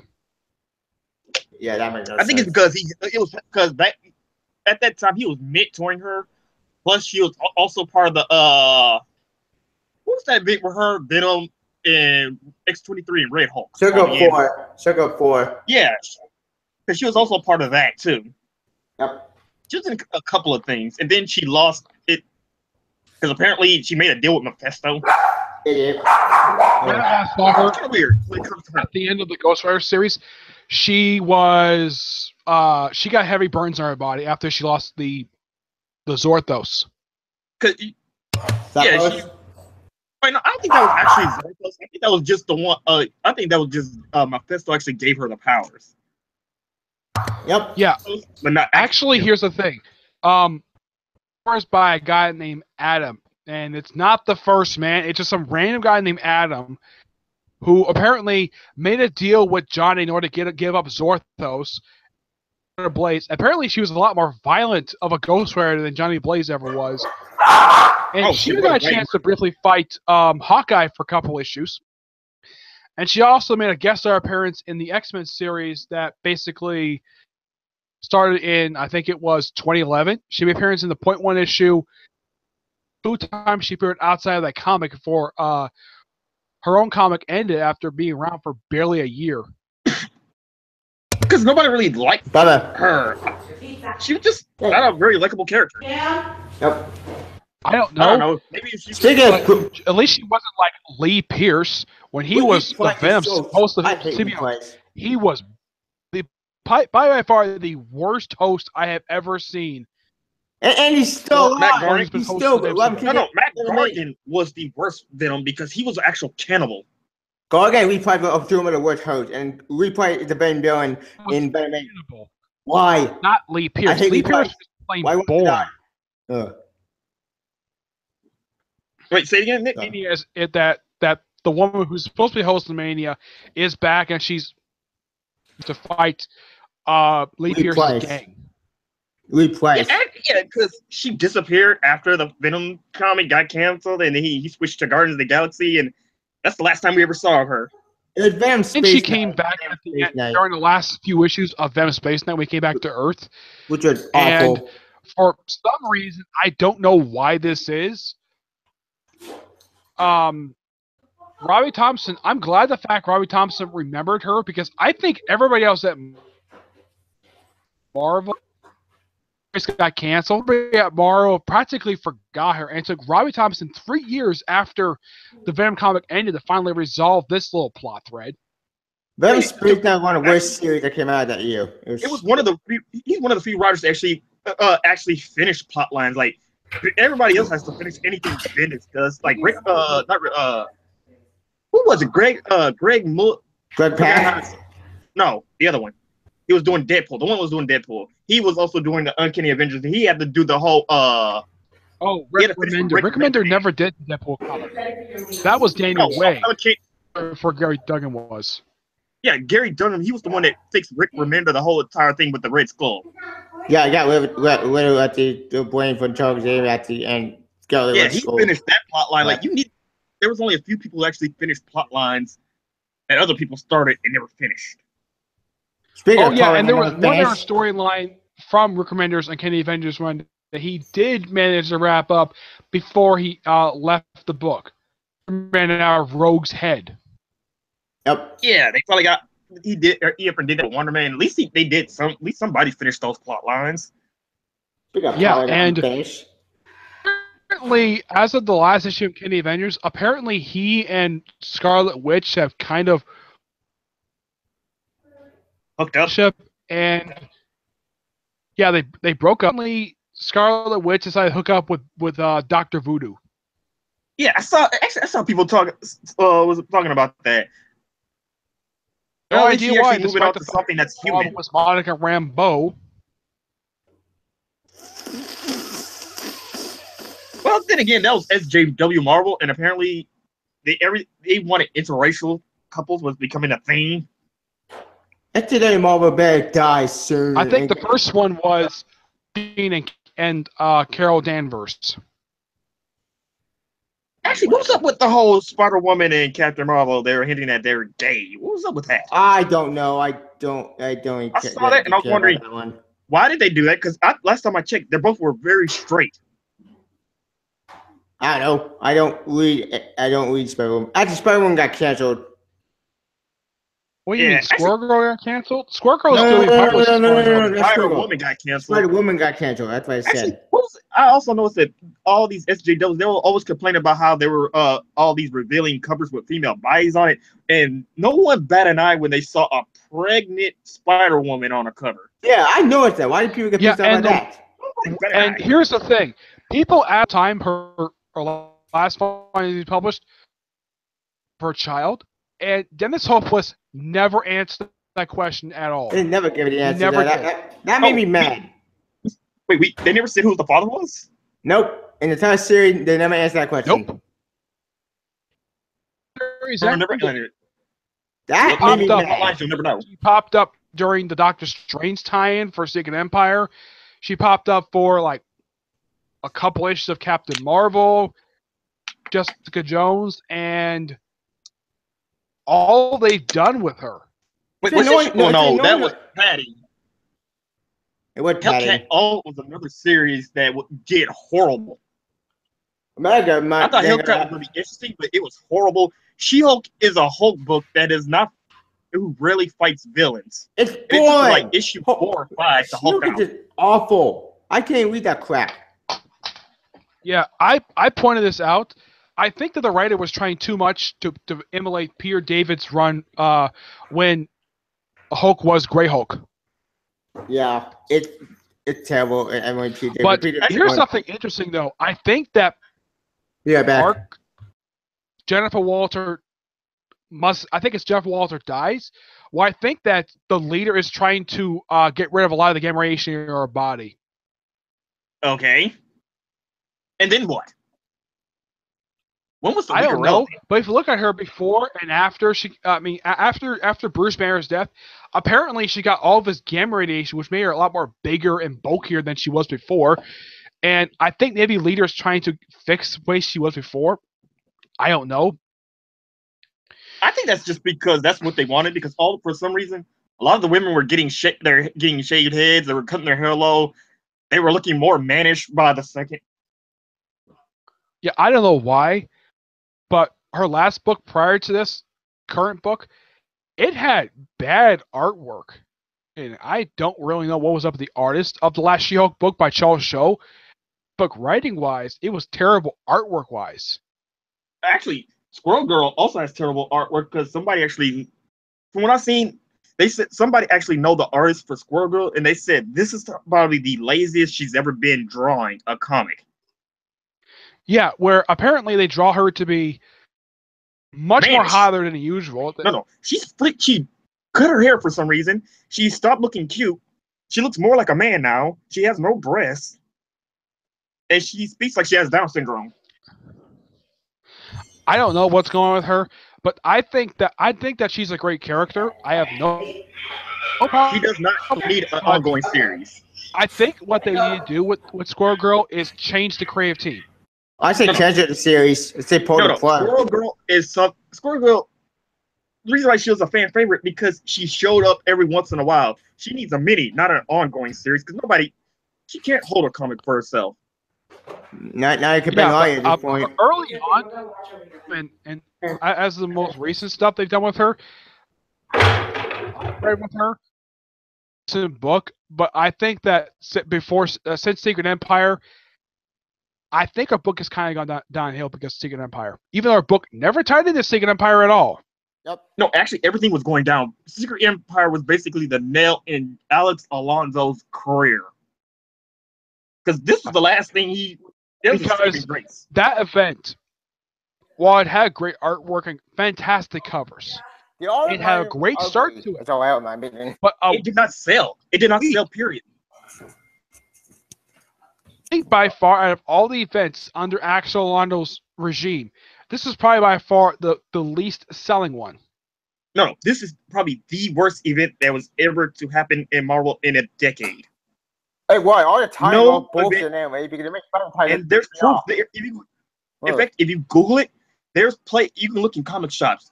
There's some stands where they have literally 10 issues of Secret Empire and nobody wants to buy it. Put the Omega issue. We got Omega and 7 Alpha.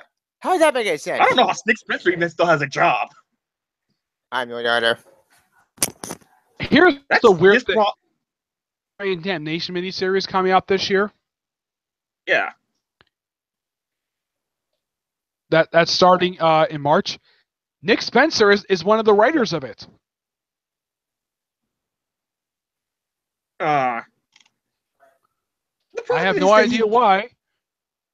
I mean, I appreciate now in the case of this event, the reason why I defend this one not being a big overall event, the description I've read of it, it's only focused in one city. It's not affecting the whole world. It's affecting one city, and Mephisto's involved. So I think of this as a small event with having a few tie-ins, even though it's not a major one. Said, like, when CB was going forward, he said we're not getting no more major events. That's why Venomverse ended on a very bizarre note. Yeah, I don't blame Colin Bunt for that at all. I blame probably his editor for having to end that way. Speaking of Colin Bunt, I agree. I'm saying with the whole Spider-Man Deadpool. Who's doing Spider-Man Deadpool? Because Spider-Man Deadpool, I know it's just going nowhere. Oh, it's written by Robbie Thompson and Chris Bachalo. Actually, you know, a Victor plot line. Wait. Actually, there's about to be some more cancellations coming our way soon. From what I remember saying, there's about to be another wave. Thank God. Okay. Nobody can do that bullshit. Well, that just depends on what's going forward. One, they need to redo Legacy and just retcon. Legacy needs to be like DCU. Retcon that out of existence.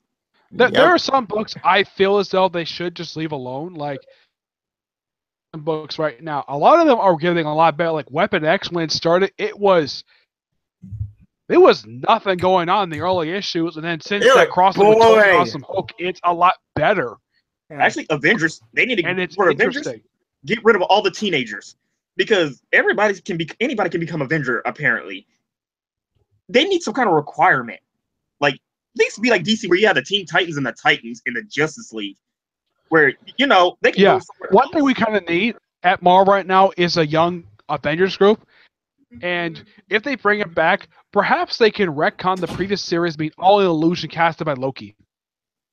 Yes, let's get rid of that. Pretend it never happened, and then put all the teenagers Because instead of that calling them series- champions. What really happened in that event? You had, for the first year of the book, you had the team going to different dimensions, running from a parasite known as Mother, and then you have the last 3 issues having the group hang out in a nightclub, and then pretty much out all the members except for Katie Bishop is gay or bisexual.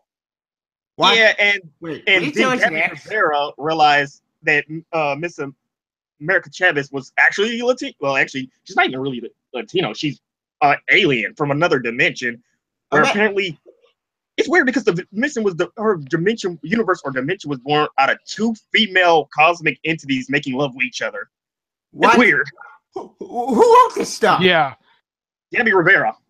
Yeah. But here's the weird part. Apparently, her mother, one of her mothers, is also her father because apparently women can impregnate each other. What the? Oh my Yeah, god! this is This so sounds bizarre. horrible. This sounds As- weird. No, No, dude, this as her is mom. Gabby Rivera and her gay agenda. That's why. Thank God that book got canceled. Anyways, I think She's raised that to begin I think with. it's ending with the next issue because the way it look on the cover for the next issue, issue It ends on 11 issue might be the 9. last issue of the series. Oh no. Yeah, hers is on issue 11. Iceman ends on issue 9, and some other shit ends on. some There is other- one other series ending this month aside from America, and that's Secret Warriors at 12. I'm not surprised about that because for Secret War Wait, is going Secret nowhere. Wars is still a thing because I barely saw anyone even talk about that. Yeah, I didn't know that book was still I don't going. know series why no one ever talked about it at all, especially since you have I think I know why because Secret Empire tie-in. No. SJW Marvel doesn't talk about anything that doesn't go along with when their it political started. agenda.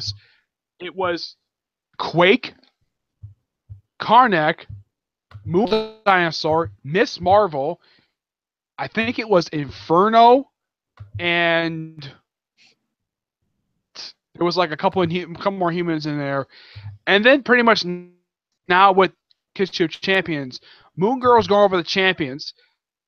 Why? Already in The champions anyway. dinosaur's gone. Actually, from what I hear, her book might become Going on? canceled because it only sells 5,000 units. That's not Yeah. enough to keep. That's not enough to justify it.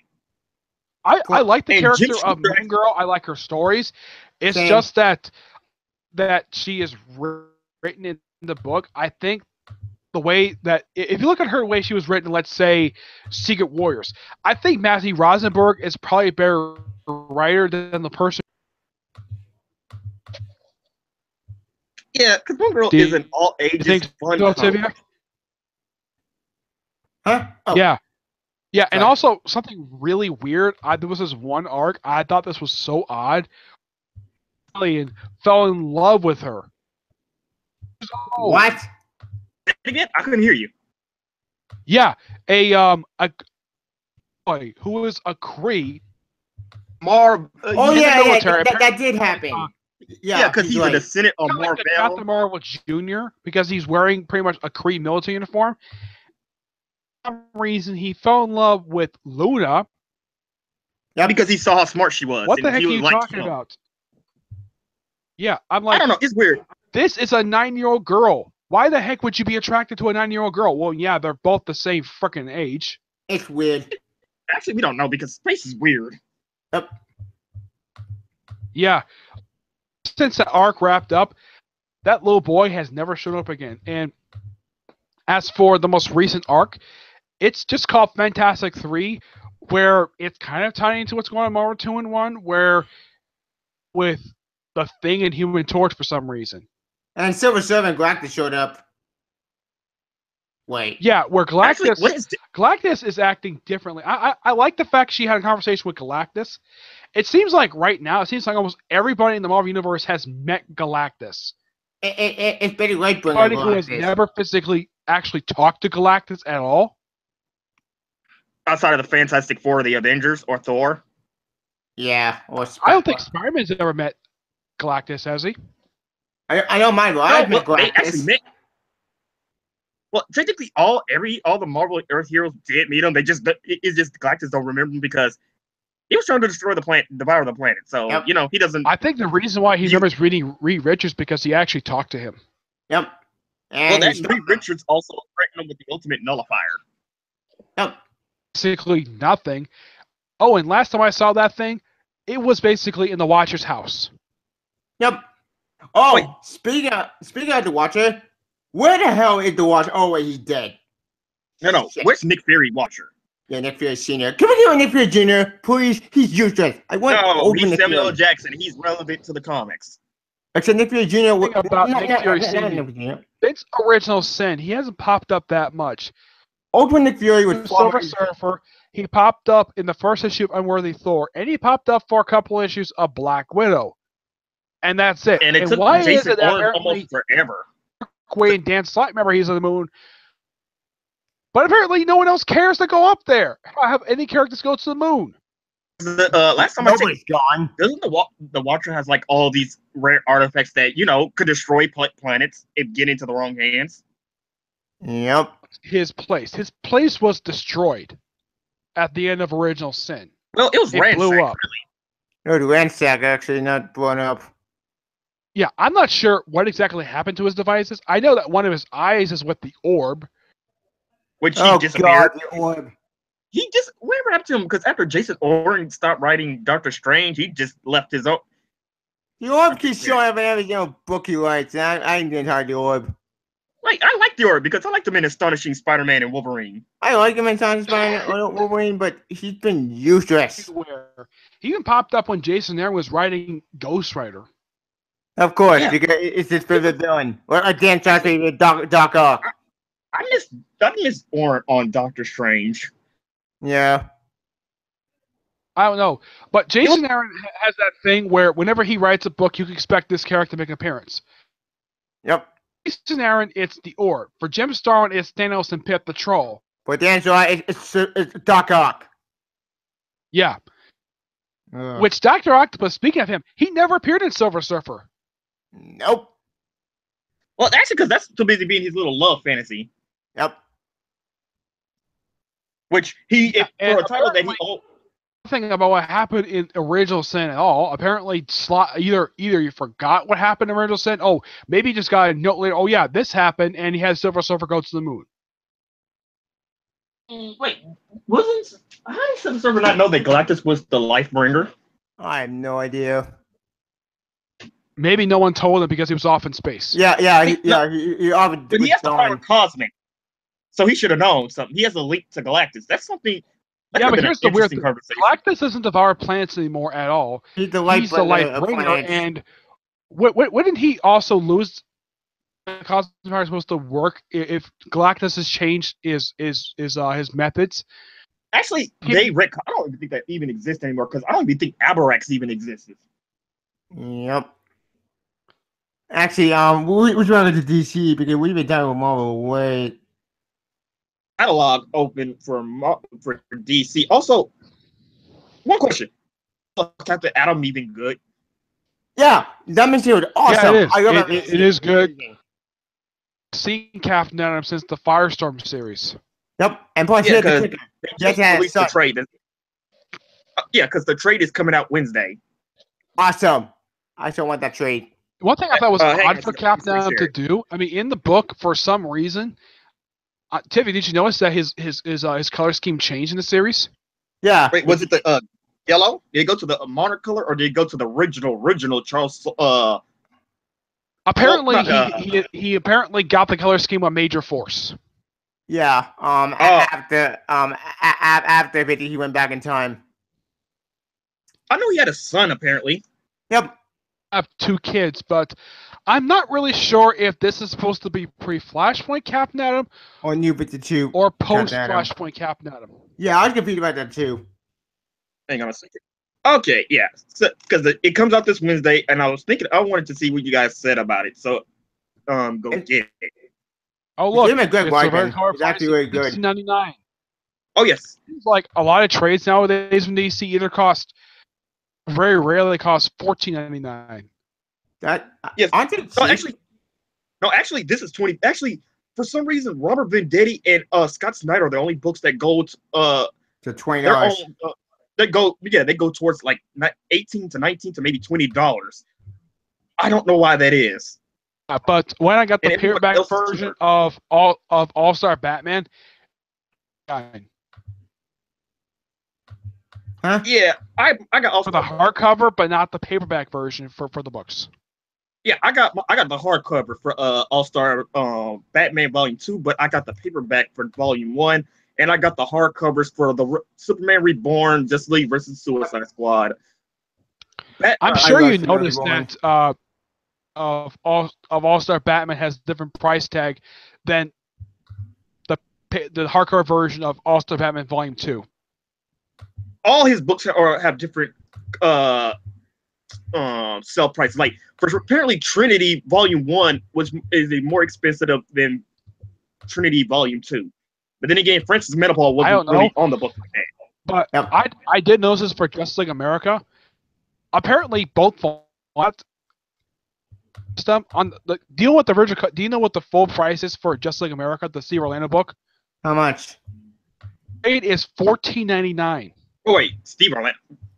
Just like did Steve Orlando even do? Oh, Steve Orlando. I'm thinking of. Why am I thinking of Brian Hitch and his terrible run? Oh God, Brian Hitch. Yeah, but I can't wait for this one. This is one of the titles I was waiting to get. Plus, I saw they're still doing this with Superman. Isn't that Damian? Is No. that Damian right there? No. That's evil Tim Drake. That's evil future Tim Drake. Yeah, but the one on the far right, that's John. Yeah. You know what? Why does Tim Drake costume look different from the one in Detective Comics? Because in Teen Titans, after Superboy exploded with their soul flare power, evil Tim Drake basically got some equipment from the Titans Tower, and he made a new suit called the Savior. Okay, well, this is the final issue for the Sons of Tomorrow. Yep, which I'm so looking forward to this one because this one. Yeah, but Bart Allen. So illicit that apparently the epilogue is going to be Super Sons number 12. Which makes sense. Oh my God! But Casey Sandmark and Bart Allen. I want to see that. Yep, Titans Tomorrow. Oh wait, are we talking about their future versions? I think so. Yeah. Yes. Oh, Bizarro coming back. Bizarro's coming back in the future. Because I know Bizarro. They say Bizarro is supposed to be coming back. Yep. Bizarro. I think after this crossover, I think Perry J. Tomasi is leaving Superman. Yeah. Yeah, they are. That breaks my heart. Being an author on this book. Because apparently Bendis is coming, so and he's going to be taking over Superman. Oh God! So. Bendis destroys Superman with John. If he destroys John, I'm gonna be pissed. He better not touch John. Get Batman or something, but no, they gave him Superman because it's Bendis. Why? Really? Let's say Bendis. Let me see.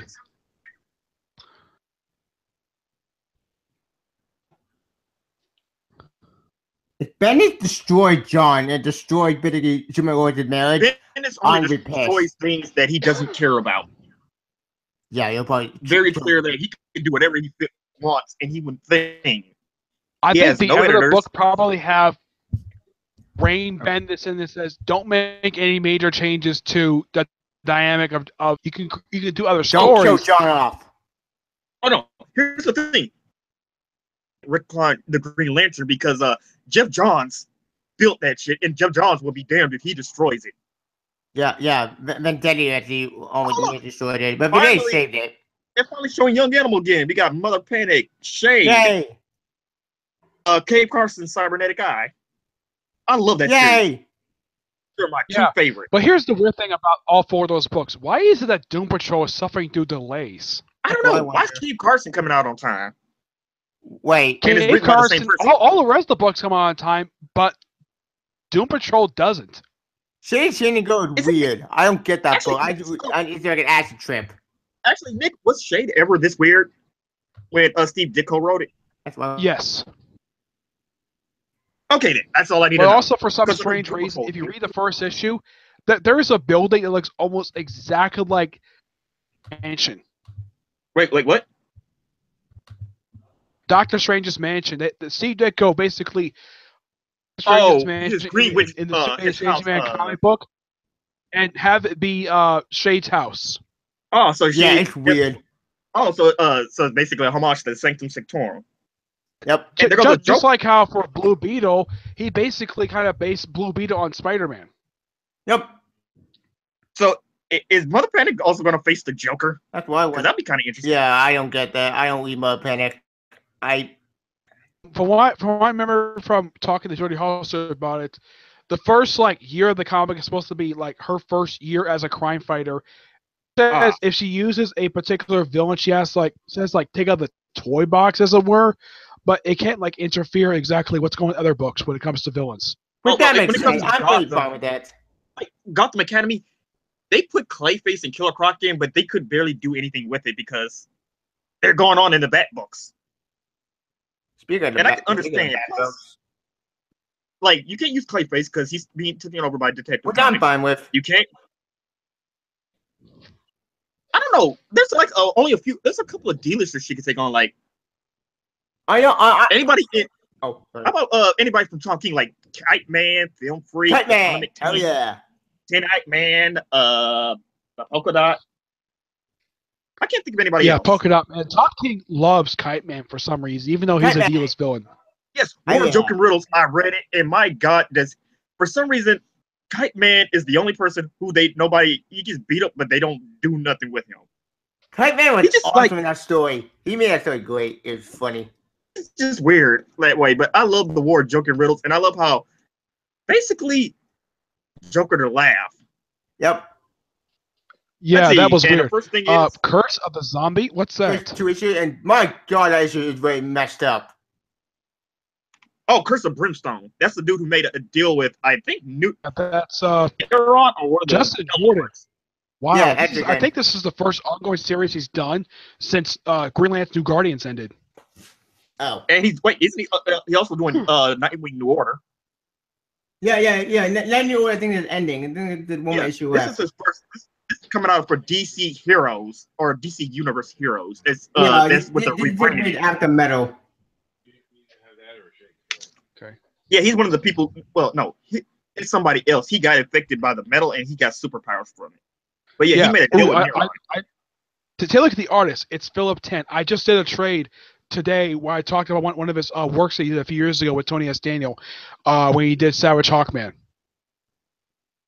I can't Savage Hawkman draw my Wipeout. Liefeld took over the book with Blindfold issue for some reason. 9. Oh. Seriously, why does she look like Blindfold? Yeah, she did look at Blindfold. Huh. Idea. Who's on I this guess- roster? I have no idea. No, it's all new characters. Everybody you Oh, see here yes. is all new. There's nobody from who's actually being taken out of these established Yep. characters. Yeah, but the Everybody's Terrifics have got regular in-universe characters, not original characters in that book. I'm being fine Yeah. with the characters because the characters they could be interesting. They're looking good, not horrible. But, Yeah, but but if you look at the he's character Damage kind of looks like a good guy version of Doomsday. Hey, oh Actually, God, he's been up. he's too much like the Hulk. Actually, his plotline Kinda is too much does, like the but- Hulk. But so Yeah. far, I have not seen it pop up in the pages of Dark Knight's Metal yet. I've seen Mr. Terrific pop up a couple times, but not.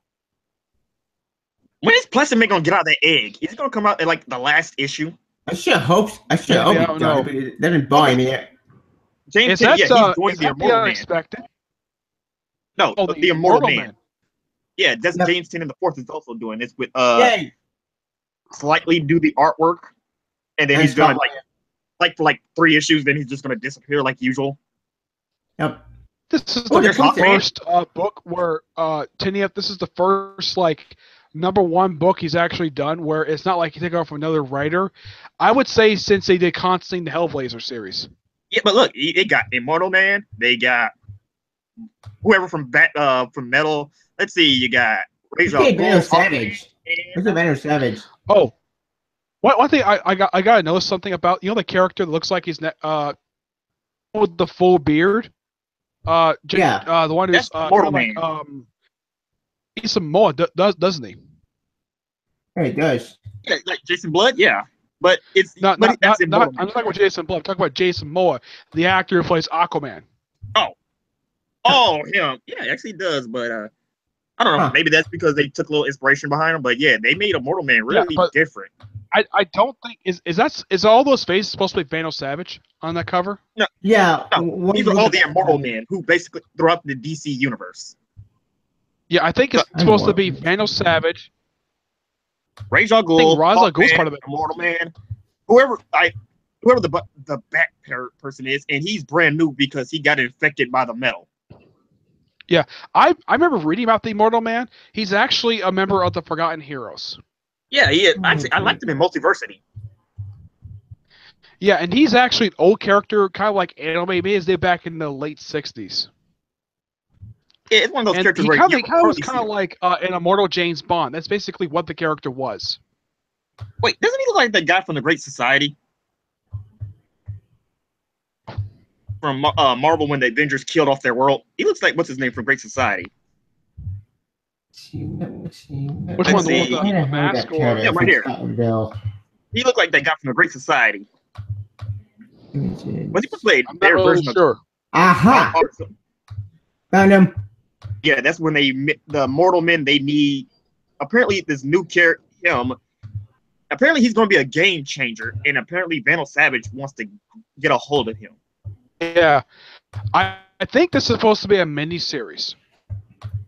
I don't know. They never said. I just know that is one of the new things that are coming out. Yeah, but Found one him. thing I Damage. noticed, and look, he's fighting Wonder Woman. And he got his ass kicked by Wonder Woman because it's Wonder Woman. Oh, Actually, by the way, I found Scott Liddell Doom Four. together. Is Volume 3 and 4 Wonder Woman good? Yeah, it's good. Okay, then. Yeah, it's Oh, good. by the way, guys, I'm trying to but I found a character Scott Liddell Doom. This guy. Yeah, the guy who Once I barely get showed my up. job, I'm gonna get Damage because I'm a huge Tony Estano fan. I really want that book. Yeah. Actually, I would like somebody to read a writer to take over John Constantine because I feel like it horror enough. It's not like the Vertigo title. Yeah. But Okay, I let's want to ask you see. a question, guys. Do you guys have a problem with Tim Seeley doing the writing for the Hellblazer? Simon not, Oliver he's meh. not really. I don't follow good. Tim with Seeley it. took over at issue 13. He did issues 13 and 15. And he skipped the last few issues, and now he's going to be back with issue 19. I think Hellboy needs to go back to Vertigo. It just need a better horror writer because John Constantine always dealt with the supernatural. But if you look horror. at it, Tim Seeley Not is a just horror supernatural. writer because he wrote Hack Slash. love if Scott Snyder did it because God, him and James Tynion IV, they were some real horror writers. Maybe when Scott Snyder does Metal, maybe he can write Hellblazer funny. Yeah. Because he But did as far American as I Vampire. know, the only book coming with him as a writer after Metal is Batman: The Signal, and that's it. Well, actually, because he got other projects in the works I follow him on Twitter. He's also hitting at other things like with Tom King. There's something else in the works, but I don't know what it is. Is it outside? Do you think he might do a comeback to Batman, even though it's only been a year since he left the book? No, No. Tom King is perfect, and Tom he King's wants to doing a do great job, I'm not Batman. talking about Tom King like replacing Tom King. I'm like coming back to do a few issues with Tom King, maybe do a backup feature. Probably, I don't know, because I from what have it no seems like idea. they both want to do their own Batman-related books, and they don't really want to work with anybody else. Which I'm pretty fine Yeah. with that. I'm pretty fine with that, Mike. 100%. All-Star Batman, I think it's problem. The reason why it probably didn't sell too well, a price tag. And because it Infamous is tied to not also Batman. And here comes what David thought was a Spider-Man look-alike in Sideways. Sideways. Issue 2. I love this artwork by Kenneth Brocksport. Yeah, Dan D is writing it. It's his baby. Yeah, it's Dan DiDio, and when I look on there, it says Justin Jordan. Because they broke Yeah. already. I still call him Spider-Man rip off because you can Spider-Man. Kind of does. He kind of looks like Spider-Man's black costume, except it's blue. Yep. It gives you that feeling, but his powers are way too different because he's another person that got infected by metal. The question is, I made this video like see this year is possibly because Hawkman was brought back in Metal. I would love to see a Hawkman ongoing series again. That depends on who writes it. Can we get if we get somebody like Scott Lobdell can do it if he can actually give him free rights? to write No, that I don't want character. to touch any other character besides the writer. And he's back with DC right now. He's only doing one book. James Robinson to do the book again because he did the book back in the early 2000s. Actually, James here's Robinson a needs to person- come back because No, James no, wait, Robinson. here's somebody who James Robinson should take over. Starman. Actually, that's not true. James Robinson is only one of them, is he? Is, but there's nothing that says That's he can't do more awesome. than one book. I think he has to. I think he the weird thing about him is that at times he only does one book at a time. He's never done. The only time I can think of he's done more than one book at a time was when he did that first arc for JSA. But the thing when it comes to Marvel is they kept screwing him over. Yeah, And maybe that's why he only does one book at a time, because all his books keep getting canceled. They cancel. Yeah. They cancel. They destroy as many I would say the only book that he did that was not canceled was Cable. He just simply stopped writing the book after 5 issues. Which is sad. I think he Cable gave was up. really fun. I think he just gave up because Marvel was just screwing him over. So Yeah. maybe if DC he could do better. And here's the thing. Here's the thing about his books. None of them were bad. None of them were ever bad. Oh No, they're not bad. I mean, Matt Fraction really shouldn't have written Fantastic Four because it was meh. Future Foundation, yes, it was great. He just can't but write. if you notice, out of all Robinson's books, his Run Fantastic Four is probably his longest book he's ever done. It was great books they wrote. Wasn't he the last person to write the Fantastic Four before they left? Yeah. Yes. Oh yeah, and then we got another new character by Dan Abnett and John Romita Jr. Yep. Oh, Sounds sir. Wait. So I Yeah, think this will be Jr. his Shit. second book he's doing at DC, unless they announce who's it. Because I think it was you who said that he's going to be leaving Aquaman soon. Why? No. Aquaman's good. I didn't say that because I don't know what anything else he does besides Aquaman and Titans. Titans is awesome. I Does, love Titans. I don't know if you two know this. He also does stories for the series 2000 AD. Which makes sense because that's his baby. Yeah, because apparently I got this wrong. You know, she wasn't part of the League of Ascent. She was part of Leviathan. She was part of Talia al Ghul's organization. I thought Leviathan was destroyed. I think Leviathan is gone. I think it was disbanded at the end of Grant Morrison's Batman Inc. series. Which got I think screwed I thought over. Grayson got rid of it. too. I thought Grayson got No, rid of all no. that. Grayson got is Spyro. Grayson got is Spyro. Yeah, because Spiral, apparently they also had some dealings with Leviathan, apparently, and it was, I don't know, Spiral was like a weird little series that I like. I didn't need to get Grayson to went the all over the place. Spyro Grayson was made no never an sense. ongoing series. They were a plot element in Grayson, and Yeah. they did pop up occasionally in Nightwing.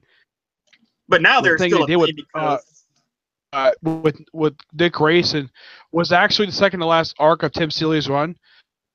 Monster One and the last arc that he did before he left the book. Thank God Grayson ended. I'm tired of that book from day one because of a bad idea. I mean, it was a cool Age sci-fi of series. Nightwing. Tim Seeley did revisit Spyro, where apparently he brought back Mr. Minos, even though the guy was killed by Huntress when he got an arrow put through his head. Apparently Yes, he's a I saw that. robot. Apparently he lived. Yep, Yeah, I he's a saw that. robot. Apparently he lived. Yep. And then he was being hunted down. Wait now. Minor is a robot. Who? Minus, he's a robot. Weird thing. We don't know exactly what his actual face looks like because it's always spinning around. Because he has an implant. And to anybody else, your face is always going to look like a spiral. Yep. Know that Dick Grayson had the implant in his eyes. He never saw we never got a chance to saw Minus's real face. Oh, the Terrifics with Yes, Plastic issue 2. Man and Mr. Terrific, And Metamorpho. I think it's a Who monthly else on title. the lineup? That Yeah, makes sense. I see Mr. Terrific, Plastic Man, and I see Metamorpho. Yay! And Phantom Who's Lady. the woman? Phantom Lady from the Freedom Fighters. Yay! He's no Oh, red egg. That makes me happy. Is that Phantom Lady from the miniseries Yeah, that she teamed up with Dollman? Yeah, that's the one from the 2013 Freedom Fighters series. Which did anybody even read those series? Nope. I didn't read when it came out, but I have read them. They were really damn good. I never got a chance to ask Jimmy Palmiani what was already plans for the Freedom Fighters after those 3 series wrapped up. Because I know they did Phantom Lady, Dollman, Ray, and the Human Bomb, and that was it. I never saw them actually do anything with the Freedom Fighters. What is that New 52? Well, they I did think that's- introduce a new version of Uncle Sam, which they made him black for some reason. Well, actually, In the pages of Squad, I think it's black. I think it's like Black Files. That I think it's Suicide Most Wanted. In the Black El Wolf? Diablo feature, Uncle Sam is basically normal Uncle Sam, and apparently he's working with Checkmate, even though he's never worked with Checkmate in the past. That chick Actually, really he destroyed. actually does work with them because he worked with Checkmate, Shade, Argus, and Amanda Waller because they're all the big government agents. Oh, and Dio, they're all the big government agents. Uncle Sam is the only agency he ever was in charge. He ever worked with was Shade. He never worked with Checkmate pre-Flashpoint. It's on my Mr. Bones right now. Why are they looking for Tom Strong? Apparently, that's what I'm wondering. I don't know. My idea. And I'm sure that Alan Moore is probably going to throw a hissy fit that his characters from ABC Comics are in the DC Universe, just like how he's probably throwing a hissy fit that his Watchmen characters are in DC Universe. Oh, so they're in the dark multiverse. So this takes place after Metal, and apparently they got transported to the dark multiverse. Speaking of Doomsday Clock, issue 2 came out, ladies and gentlemen, and oh boy, the ending. I think we talked about that during our last podcast. Oh yeah, we did. We're talking about the comedian live and kicking.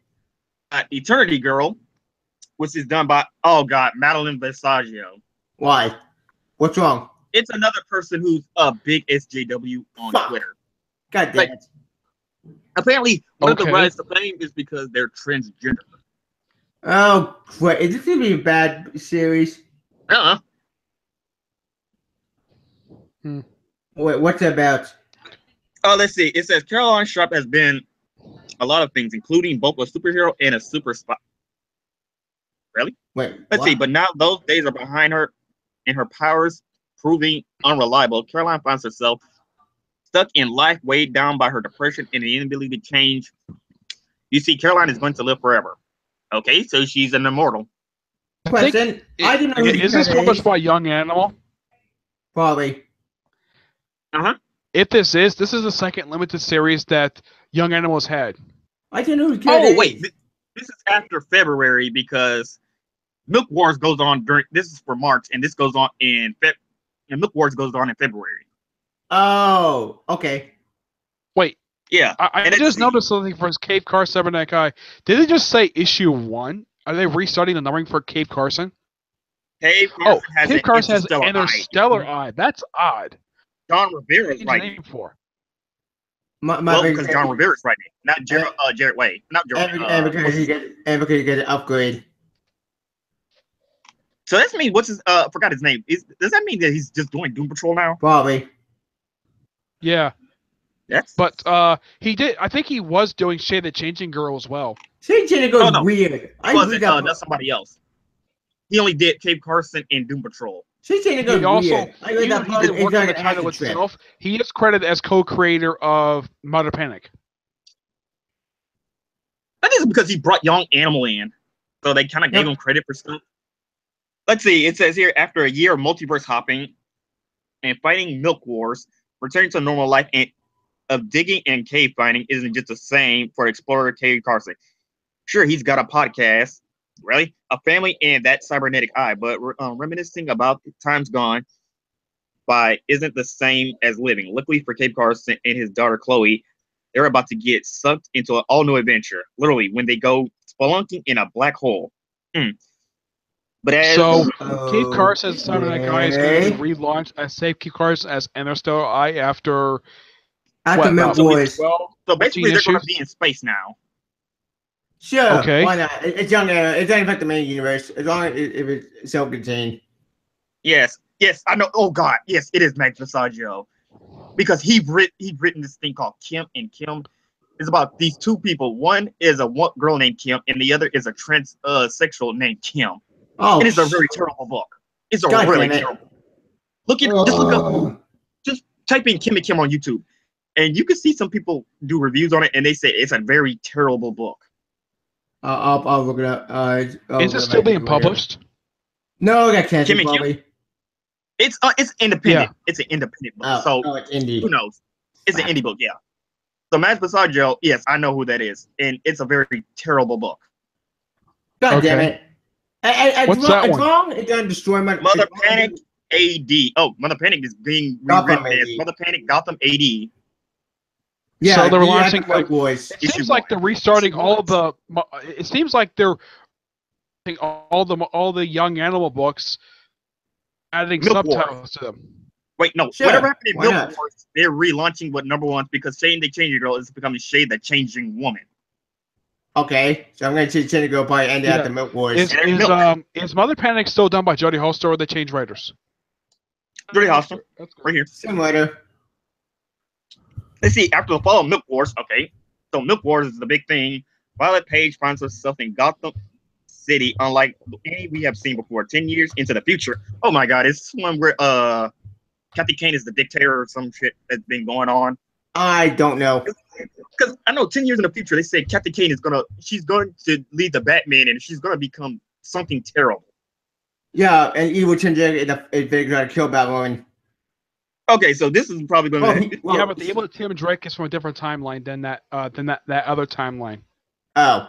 Tell me if you're in Future's End in timeline, I could BS and that make no sense.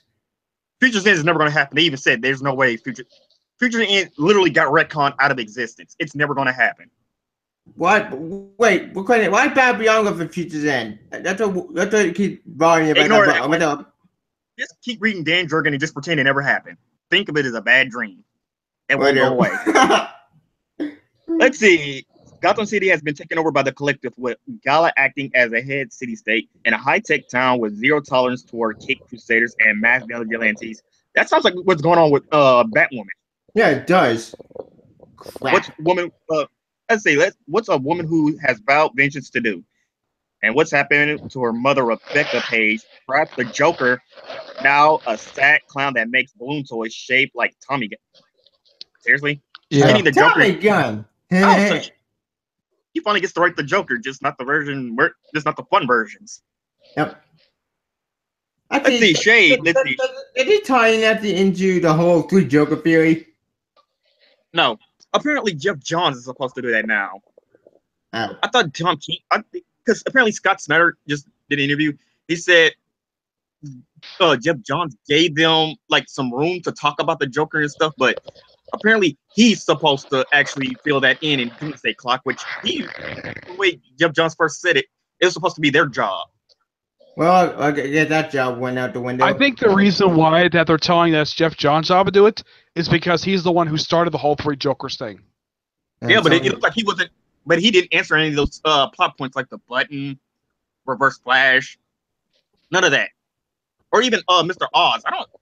I think Mr. Oz was supposed to be something different. I think Dan Jurgens changed it. Yeah, Dan Jurgens resolved that question.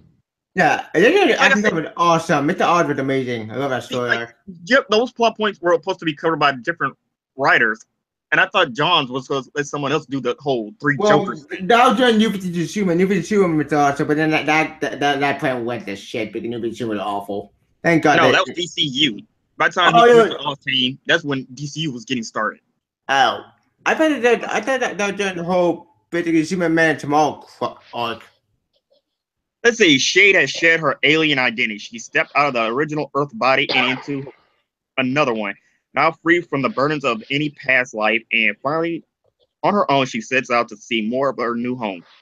But how does she cope when the madness takes all the human emotions she was forced to confront in the Milk Wars and turns them into ambassadors of memory of confusion? Wait. Seriously, I can read Milk Wars. What's going on? Also, face her name, the changing man. Wait, what? So she's leaving what's her name's body, and she's getting it into somebody. She's gonna hop into someone else's body. Wait. It's kind of sounds very odd. Wait. One thing I think is really weird though about this series is that they give credit to Steve Ditko for creating, but his Changing Man has never appeared in the comic at all. Yeah, the original Changing Man. Actually, yes, as it says here, she's gonna face the original Changing Man. Yeah, the original Changing Man. Steve Ditko's Changing Man or Peter Mulligan's Changing Man? I have no idea. The original Changing Man. The original, whoever Steve Ditko's. That's pretty cool. That would be interesting because that guy has not shown up in a comic book, probably not since the first volume of Suicide Squad. I thought he was in Justice League Dark. I thought that was him. Yeah, he wasn't Justice No, League Dark. that was that Changing Man was from Peter Mulligan's run. Oh. What sucks? I do love Here's that title. Man. Yay! And it's Orm. I think that's Orm. Wow. He got beard. Wow, I haven't seen this guy since Jeff Johns left the book because, you know, it's weird though. No one has touched this villain in years. Seems like ever since John left, Jeff Parker never did anything with him. Colin Bunn, and finally Dan Abbott's finally doing something with this character. Yeah, wasn't he supposed to be the first king of the one that was betrayed by his brother? Yeah. Yeah, okay. King Ray, Yes. let's see. It starts with Secret Origin. Even Yeah, he after was briefly retired, and now he's out of retirement now. Origin. Okay, it's King Ray's Secret Origin. Even after the decisive victory is won by Aquaman and the Resistance, King Ray. No, Oh, no, no, okay, so no. there's a big war. Include if we did a download of the issue of Secret Origin. Yeah, okay, so apparently there's going to be war at Atlantis. And King Ray comes in after it. King Ray tightens his grip on Atlantis by unleashing the ancient magic that was not been seen for thousands of years.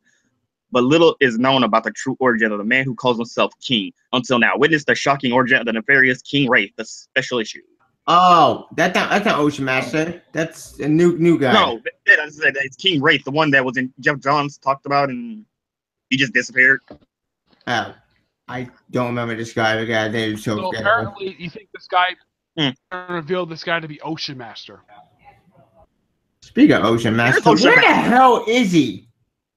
Oh, there he is. Mira, Queen of Grimace.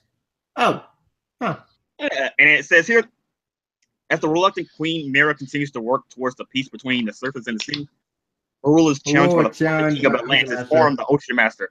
But Orm is torn between his duty to Atlantis and his love for his new.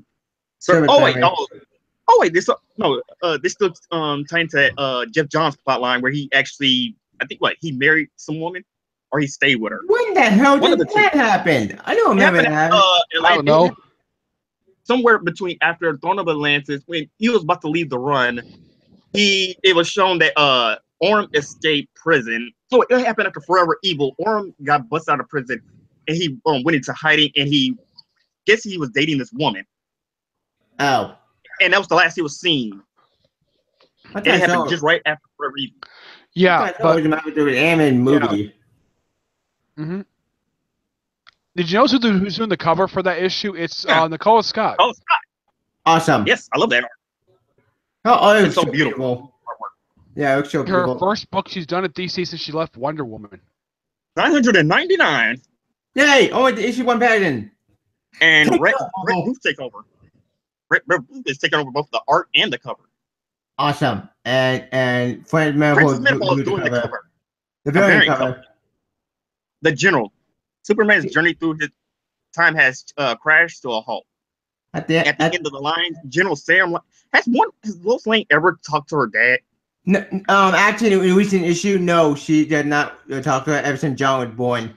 And apparently, I was about to say, according to her, because of one article she published on her father, he disowned her. Yep. Okay, because I'm about to say, I never seen him ever even mention that he has a grandchild. Yeah, looks like that's gonna find out when John and Lois had to go to see them. Sam Lane stands face to face for the first time with his grandson. Oh, John, buckle up because the most awkward super family reunion in history is about to begin. Oh, that's gonna be so much fun! I can't wait for that. Yeah. Will they actually make up, or will he just think his grandson is just another cursed being that needs to be destroyed?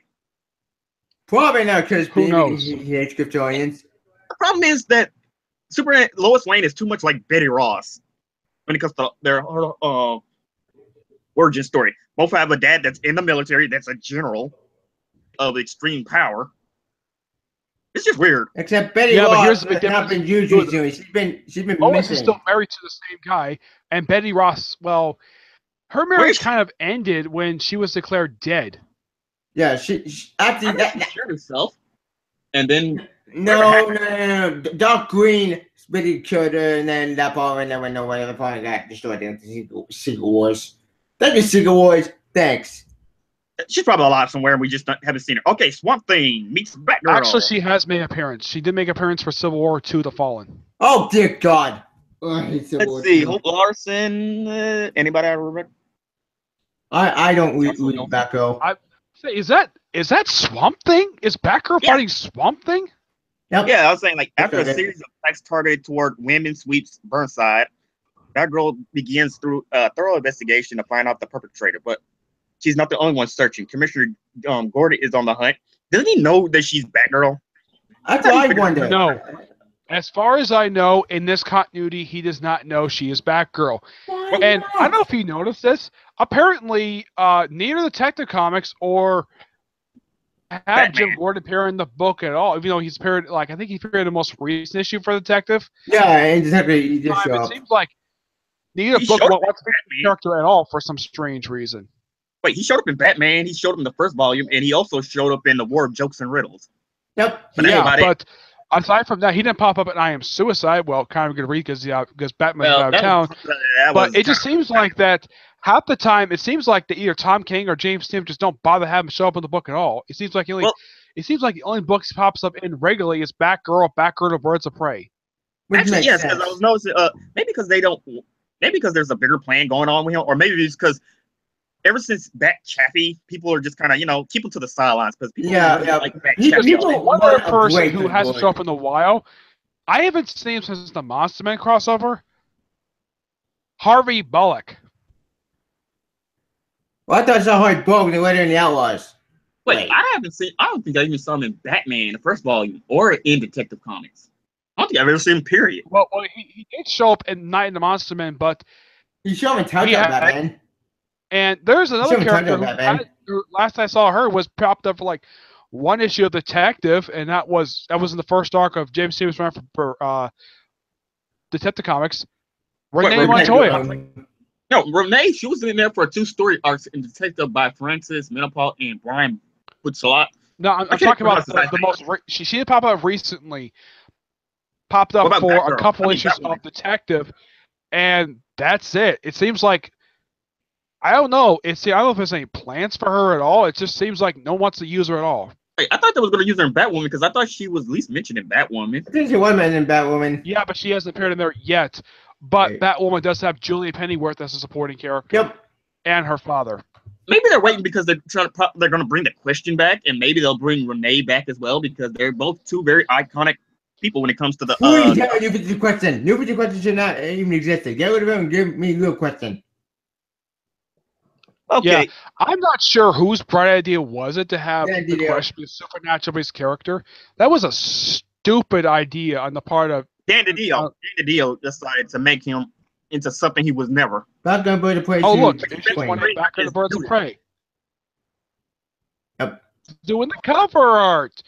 Nicola Scott. And it involves Catwoman. Yay! Yeah. I'm like, what the heck is wrong with the Dotsons? Why do they only do it doing covers? Like, what? Like, why can't they do interiors as well? They're good artists. Why is Catwoman in prison? I thought they were getting married with Batman.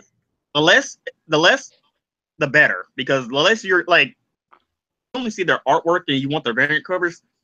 That's probably why some people just pick up the books because of the variants. If they actually started doing more artwork and stuff, then they actually have to be on a deadline. Wait. But if we're talking about last issue's events, the birth rates are fractured by the last issue's events. Okay, so there's something going on I don't know about because I only read. Yeah, I don't read Birds of Prey. Wait, see, okay, find the calculator. Huntress wrestles with her feelings when she's called to testify on behalf of her mother at a parole hearing. Okay, so that's Huntress' mom right there. Apparently, she's alive. Oh, I thought they were dead. Yeah. She's alive, and Huntress told Commissioner Gordon to arrest her, and he says, Wait, but isn't that Huntress' entire backstory is because her parents were mafia that was killed by the mafia? Yeah, apparently she survived, and because the fact she's a murderer as well, and Huntress kind of disowned her own mother, so she told Commissioner Gordon to arrest her on the spot. Okay, see, the problem her backstory is a contradiction on itself. Yeah, because you can't be mad at your parents for being part of the mafia. I think what the creative team in this book did do is that they restored her pre-Flashpoint origin story, and I'm glad the fact she's back with as well. And they made her less black because they made her black for some reason, but they made her more Italian now. Like she's actually an Italian. Also, yeah, I heard from one person they fixed back the final issue of the previous Fine with Nightwing, the one done by Kyle Higgins. Someone thought she was Misty Knight the way she was dressed. Afro, shirt open. People thought she was Misty Knight. Look in the DC Encyclopedia. Look up Spiral. They have Huntress there. She looks just like Misty Knight. Exact ringer. Also, the new issue with Batgirl Birds of Prey. Sorry to interrupt, but back they fixed Batgirl origin and they told her she's Oracle. They finally fixed her. Finally, thank God they gave her Yes. Oracle back. Actually, that's because there were two oracles. There was another person. There was a fanboy going by the name Oracle. Yeah, and I think he stopped being. I think he quit, and I think that Batgirl's been also been back being Oracle and being Batgirl at the same time. Which I'm very fine The with thing that. about Batgirl is it's weird because it can still remember the Killing Joke and her getting surgery, and apparently Gail Simone had to retcon all that. Yeah, Which the is one thing still Gail odd Simone because did she's do Oracle at for one the point. Killing Joke, she kept that canon, except she revealed it was her brother who told the Joker where she was. Ugh. Instead of just the Joker figuring it out on his own. I don't like that. That's stupid. That's bullshit. Yeah, and I'm not sure exactly what Ray Fox was doing when he did a couple issues of Batgirl, because it was It was like, if you read the first issue, issue 17, the first issue Gail Simone did not do for the book. It was heavily basically Ray Fox wrote James Gordon Jr. to be heavily incestuous, where he really wanted to bang his own sister. What the Actually, he fuck? looked like he wanted to bang his mom. Actually, their mom is still alive. Why? Yeah, except She's that hiding. I think, as far as I can tell, she they refer to her as Barbara Gordon Sr. She and James Gordon Sr. are separated. They're not officially divorced. Well, yeah, they're not divorced because she wanted to get throw Junior into an asylum because she thought it was evil, and and Jim didn't want her to believe her, so she just disappeared. And she was brought back in Batgirl. It was brought up that she's been in hiding because of him. Is she Yeah. still gone? I know the way Yes. she is anymore. She's Oh, still Bob- alive. We just don't know where she Barbara's is because mother? Is that, I don't know if you noticed this, she looks almost exactly like her daughter. yeah, that's something I know for both of their kids, but Yeah, ever but since here's the thing about James Gordon Jr. Unlike Senior, who's got a mustache, Junior does not. Junior and he is also wanted to bang psychopath. Amanda Waller for all time, but then he too disappeared, and I don't know where he went.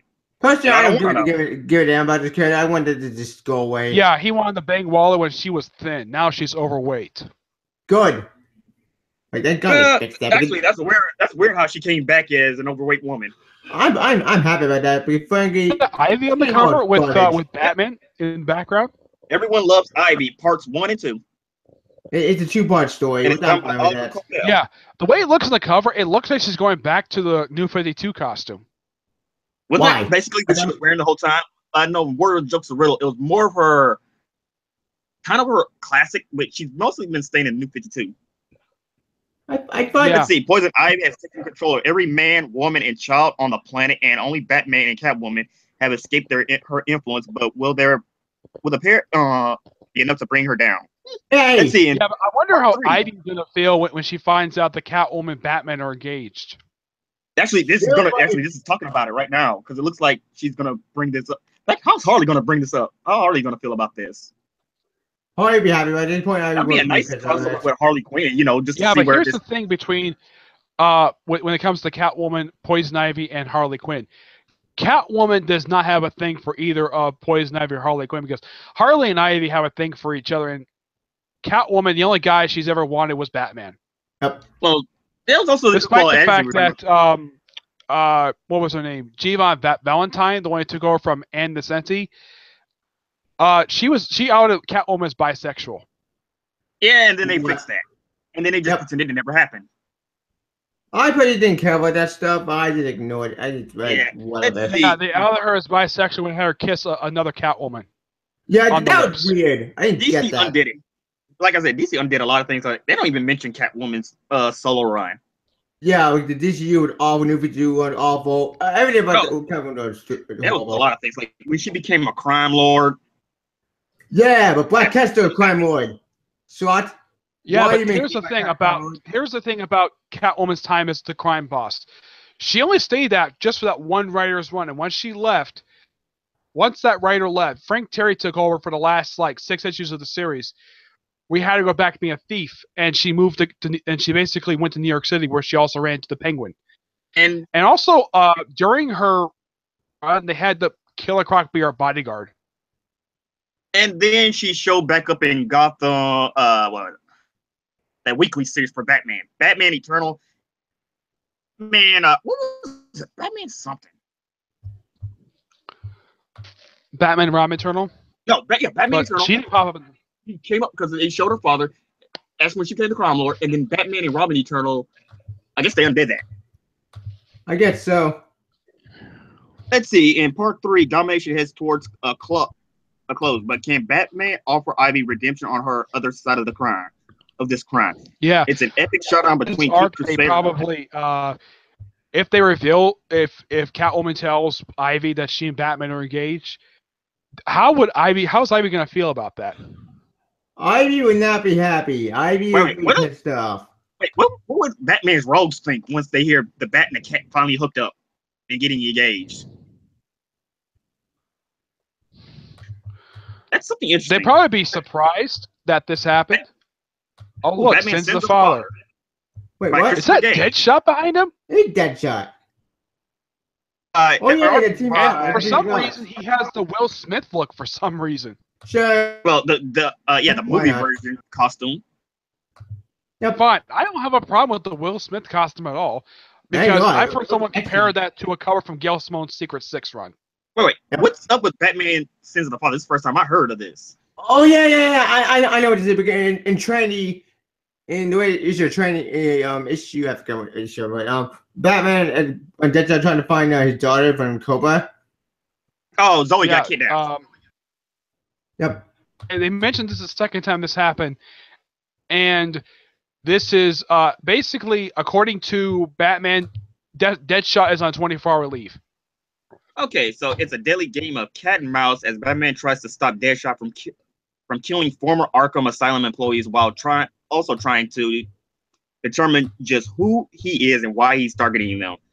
Then Batman goes up against the Black Spider. Does he work for Deadshot or one of the new mystery figures making waves in Gotham Underworld? Wow, the Black Spider. I haven't seen him since All-Star Batman. I thought Batman killed off. Wait, which All-Star Batman? The one that Scott Snyder did. Okay, because I don't want to talk about the Frank Miller. Yeah. Yeah, but he did pop up for one issue of that where he got beaten like in 2 panels. Let's see. It was during the Batman first Sing. arc one that John Romita Jr. drew. Oh, it's Batman Sing number 3. The As the Signal. sun sets, chaos erupts as the Bat family jumps into action to help the Signal, aka Duke Thomas, against the mysterious. That's one of the weirdest things I ever heard in my life. And stupid things. They're going, Batman's fighting out during the day. Yep. And let's see, Yeah. in his minions, while his allies keep the battle going on the streets, Duke must go and above and beyond to track down the malicious man who has single-handedly caused dangerous boom in meta activity in the Narrows. Little does he know, Norman holds the key to his past and the future of the heroes of Gotham. Is this supposed to be that, what's his name, who made the seed from, during the Jim Gordon run? What's his name? Mr. Bloom. Oh, you mean Bloom? No, not Bloom. The guy who actually made the seeds and he just gave it to people. Like, I have no idea. I don't know who, I don't remember. but if you want to know when in the world that they started bringing up the Narrows in Batman comics, they did it after Christopher Nolan's Batman film came out, because prior to that, they never had the Narrows brought up in Batman comics at all. but when I'm talking about the Jim Gordon, when they had, it was, But I'm talking about the Narrows is Julia where Pitt and they the other mentioned guy. he's going, which is the poor section of Gotham. Okay. so that means that what that black dude who basically created the seeds, I guess he's the one making metahuman activity. Again? Wait, back up. I bet DCU would all retcon existing, but you don't get it with DCU and Jim going Batman crap. Yeah, but here's the weird Everything thing. that happens- The main guy who was Mr. Bloom, we never We don't know found who that out who is. the heck he was. And It's basically They Jim were Gordon going to take off his from Jim mask Gordon. and, we have like 5 other people being Bloom. But the main guy who was Bloom, we never found out who the heck he was. Mr. Bloom Actually, is Snyder confusing. said he was supposed to be like the Joker for Jim Gordon. Yeah, but he's a stupid Slenderman ripoff. I didn't give it him, but I wanted to Yeah, die. I think the reason why that he wanted to switch back to Bruce Wayne, because I think he probably got a report of the sales figures for Batman, and very good at all. I mean, It tanked. That and Batman, that and Tom King took over, and it's been great. Yep, talking about amazing. Batman and Yep. TNT, ooh, issue 5. Oh yeah, I And heard wait, about that. Matt- That's pretty good. Oh, the Master, he's in Venom. He's Huh? been Venomized. Oh God! And Donatello's still hulking out on that Venom. Huh? Splinter, Donatello, and Master Splinter. They're both Why? because Huh? of him. He started using in issue. They said in issue 3 he was gonna use the Venom to fight Bane and the Foot Clan. This sounds like I'm a sure you horrible know this. idea. This is the same exact creative team as the first series. Oh yes, they actually from what I ordered that it's gonna eventually come in. I want to read the first book because I want to get the second one. Everybody said it's just as good as the first one. Yeah, there's some slight problems with the first one, like how the Turtles could not hold their own against freaking Batman. Heck, even Splinter couldn't hold his own against Batman. Well, they also beat up Killer Croc, which I found funny. I love that because it's like, oh wait, you're all a bunch of mutant sewer freaks. They're just fighting each other, and nobody. Yeah, I wonder bats if an eye. I wonder if the League of Assassins is going to break out Shredder. Probably. Well, Who I don't knows? know because this one has just the Foot Clan and Bane working together. There's no hints, but it would be cool if the League of Assassins went to their universe and Batman followed suit, and he went to their New York, and they had to he met their turtle cave.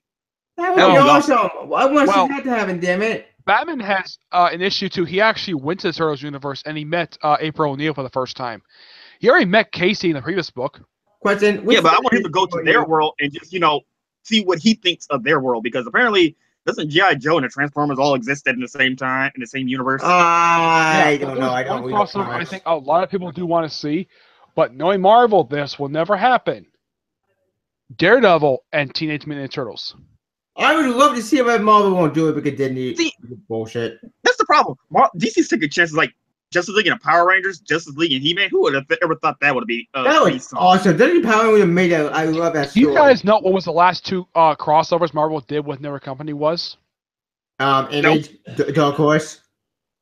The last two that come out were Spider-Man Red Sonja and New Avengers / Transformers. I know they did one with Transformers, and that was the last time I ever heard of them doing a crossover with another company. Might be really good because I did people mentioned married. Well, Yeah, but that book also took that place one before issue with Civil War Invincible. 1. And in the case of the New Avengers Team T book, not New Avengers Team book, New Avengers / Transformers, that is canon to the IDW universe. Oh. Also, wait, there's also that one issue where Invincible teamed up with Spider-Man, for like that one issue, and then they left. Wait. Yeah. I read all of Invincible. I don't remember that It was in happening. Spider-Man. It was only in the Spider-Man comic where it Wow. was that time where what's his name sent him into different universes. He went into the Marvel universe and he teamed up with the Spider-Man. He actually met Batman as well. He You know said, what "You call yourself." do a crossover of? How about? And I've talked, and I asked one person, could this happen? He says, nope, never. I really want this. This is another crossover. Do want to happen? Venom and Spawn. Oh, I was thinking. And much Flash I'd and love to Sonic. see that Spawn would just kick his ass. Actually, Flash and Sonic can actually be a thing now because Sonic is coming to the IDW, and IDW has been working well with And, DC Comics. did Archie lose the license to publish Yes, Sega Sonic pulled. comics? Yes, Sega basically got into a huge lawsuit, and they lost. Basically, for some reason, Sega lost where they forgot. I guess they never wrote it down or made copies of the right. It needed like legal shit with Ken Penders, Archie, and Sega. It was a mess of a legal nightmare. Basically, it goes with Knuckles and his species of echidnas. Yeah, Echidnas. They got into a huge lawsuit, and basically they lost the rights to some of the echidna characters. So Sega pulled their license from Archie, and now they're going to IDW. And the guy who does the Sonic comics, he says, any characters you saw him ever do for Archie, IDW. They're The Ken original characters. Penders. Ken Penders, right? So for Pen Penders. So basically, anything you saw in the cartoons or in the games, they're not going to be in the IDW. With I makes think sense. that for licensed comics published by Archie, I think that only Sonic and Mega Man are the only ones I can think of they published. Yeah, Well, that card was awesome. and wait, don't they also do Archie and Sabrina and Yep. one other? Yeah. Well, Archie and those Sabrina are- are their own comic books. They own the rights to the characters. But as for licensed comics published by them, it was just, as far as I can tell, just Sonic and Mega Man. Actually, That's they're losing- true. That's true. They did the Street Fighter 2. They did the Street Fighter, Sonic, and Mega Man. yeah, but they're losing Mega Man. Street as well. Fighter is published by a different company now. They're Oh. published by Udon. Oh. That breaks my heart because you sound the Batman was quite awesome. License what I could think of where I think DC has it, and that's Mortal Kombat. Oh They yeah, own, Warner Brothers own Midway. yeah, they own Midway. DC doesn't own them. Warner Brothers bought out Midway. Midway. That's why. Yeah, DC versus ended. God, what the problem was that Ed Boon, he said he does not like superheroes killing, so that's why you didn't see none of the DC characters use fatalities. Which makes sense. But then the game Yeah. that beats the whole purpose of a Mortal Kombat game. That's true. Yeah, I heard that of all the Mortal Kombat games, DC versus Mortal Kombat was considered to be It's the the worst one they ever did. It's not that bad. I The hate problem it. is because Ed Boon is like me. He doesn't want to see heroes just kill people and use Yeah. fatalities or have fatalities done on them. That's depressing. Yeah. I don't want it to be like injustice. As far as I can tell, for heroes that for DC, there are not many heroes I can accept at DC where I can accept them killing. Not many of them. I would say Mo- one I can Marvel, think I of can who I can accept hero accept killing no killing. problem is Hal Jordan. And Wonder Woman. Wonder Woman will kill as well, but that's under that's also under specific circumstances. Superman would only kill or Yeah. if he had no options. Superman will just take care of anybody. Him and Flash will solo anybody. That's true. Yeah, but Flash overall has only killed one person in That's his entire fine. existence. Eobard Thawne. Fine, nothing because hit. Flash. Or what's that Wally? And he got tried for it, and he was pronounced not No, guilty. no, that's not Wally West. That Barry Allen did it. Wally Yeah, West. when he broke Barry Thorne's Allen, he was charged, and he was pronounced not guilty because he proved it was self-defense because he was going to kill Barry Allen's future. Well, was going to be his second wife. Second Kathy wife, Webb. when Linda died. No, it wasn't Who Linda. just It was died? Iris. It gets complicated. Yeah, which The the end of the Flash, comic revealed that Iris is alive and she was in the future all along. Yeah, it's complicated. Actually, because the latest volume that came out, it kind of did that little thing where Eobard Thawne took her to the future and all that. Yep. See hints. Yeah, let's he see. did. Yeah, And they showed the tornado twins. Let's see, Venom charge. And Iris killed. Yeah, Iris shot Eobard Thawne in the head. Actually, because Barry was about to do it. The negative speed, him being controlled by the negative speed force, he would have actually killed him for real. Yep. Yeah, but luckily That would have enough, been on his conscience. as of the previous story arc, negative speed force is out of his body. Yep. And now I'm a new person. Wait, is Eobard Thawne still dead? Yeah, because Bond's gone. Bond's dead. wait, no, Maybe I don't know, but I have a time remnant show up. Who knows? but he's a paradox. That's why he lived. It's actually because after next people get judge him into the new character from the first volume. arc. Yeah, for the first Yeah, the one volume. that started Black Hole. Yeah, Godspeed. It was a different character. He did finally return in the most recent story arc, first time since the first one. No, It's he him with the the rogues. Flash War, because now it's all the Battle of the Flashes to take the mantle of the Flash. Would Jay Garrick actually show up? I hope so. I hope so because we need Jago to come Yeah, back. I think the one person who could help Jay Garrick get the Speed Force is Wally West. Oh And wait, Barnard. okay. I just read this. Apparently, Master Splinter got hurt, and apparently Damien and Raphael take him to the Lazarus Pit to heal his wounds. Oh, the Lazarus Pit. Oh, so that means we might end up seeing Ra's al Ghul for the third part. Maybe he'll meet. Actually, I would like for the League of Assassins and the Foot Clan to team up. But then it's Tim Drake in this story. No, because I think this is the Oh. time where Tim Drake is considered dead because I think this is the time where he's considered dead, but I don't know where this takes place. Yeah, It It's is kind of the White weird thing Knight. also with the first comic as well. We don't know when the heck that took place. What comic And is we that? have Batman, White Knight, and Mr. Freeze is in it. Hi, Mr. Freeze. Oh, Noah. Yeah, and Jay Sean Murphy. Murphy on the writing and artwork, and that's been a pretty dang good book so far. This is the Elseworld story. This is the Yeah, Elseworld this story. is White Knight, and apparently Mr. Freeze is making a debut, and it says Gotham City's strongest alliance comes to an end when Gordon's trust in Batman reaches its limit. On the verge of what's this? Resignation. The Commissioner attempts the final act of public service, but an unlikely intervention allows the Dark Knight to fight another day. Meanwhile, Jack Mission takes a hit when he piles loss in effect, and under the cover of chaos, Neo Joker is positioned to take the city hostage. I need to read this series.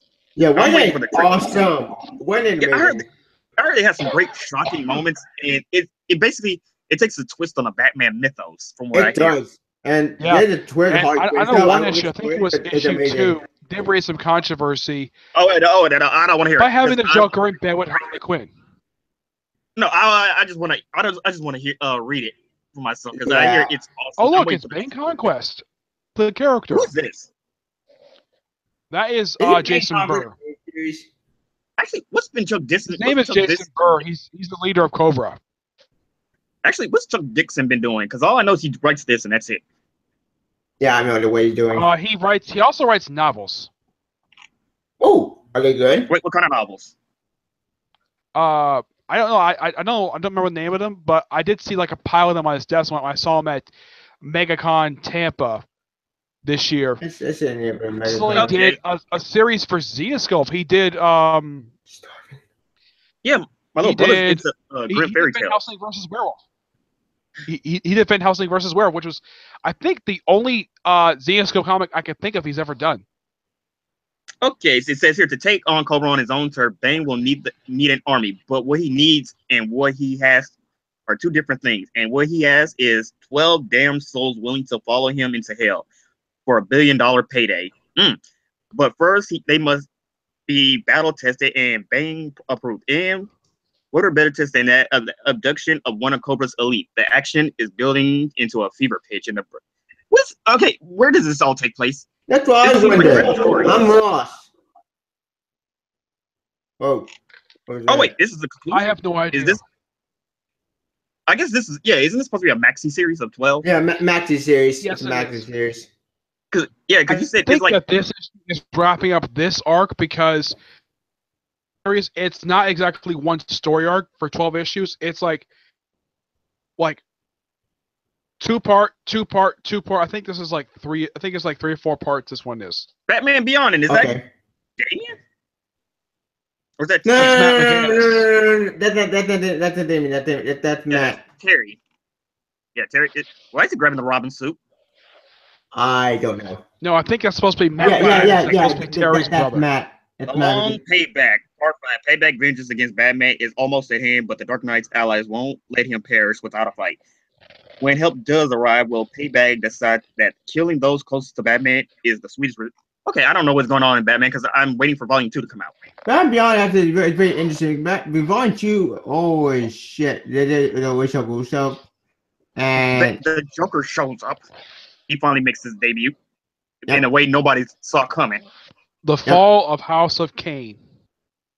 crap. This is the future war stuff, Where's isn't it? her twin sister? I thought her twin sister was like still alive somewhere. I have no idea. I don't read that one. I think she was. At the end of the previous volume for Batwoman, she apparently arrived after she'd been out of the country for a while, and it's implied her sister is supposed to be Alice. Yeah, Oh. it was. It said her sister was Alice, and then she disappeared, and no one's seen her since, and I don't know what happened to her. I have no idea what's going on with that character. Interesting.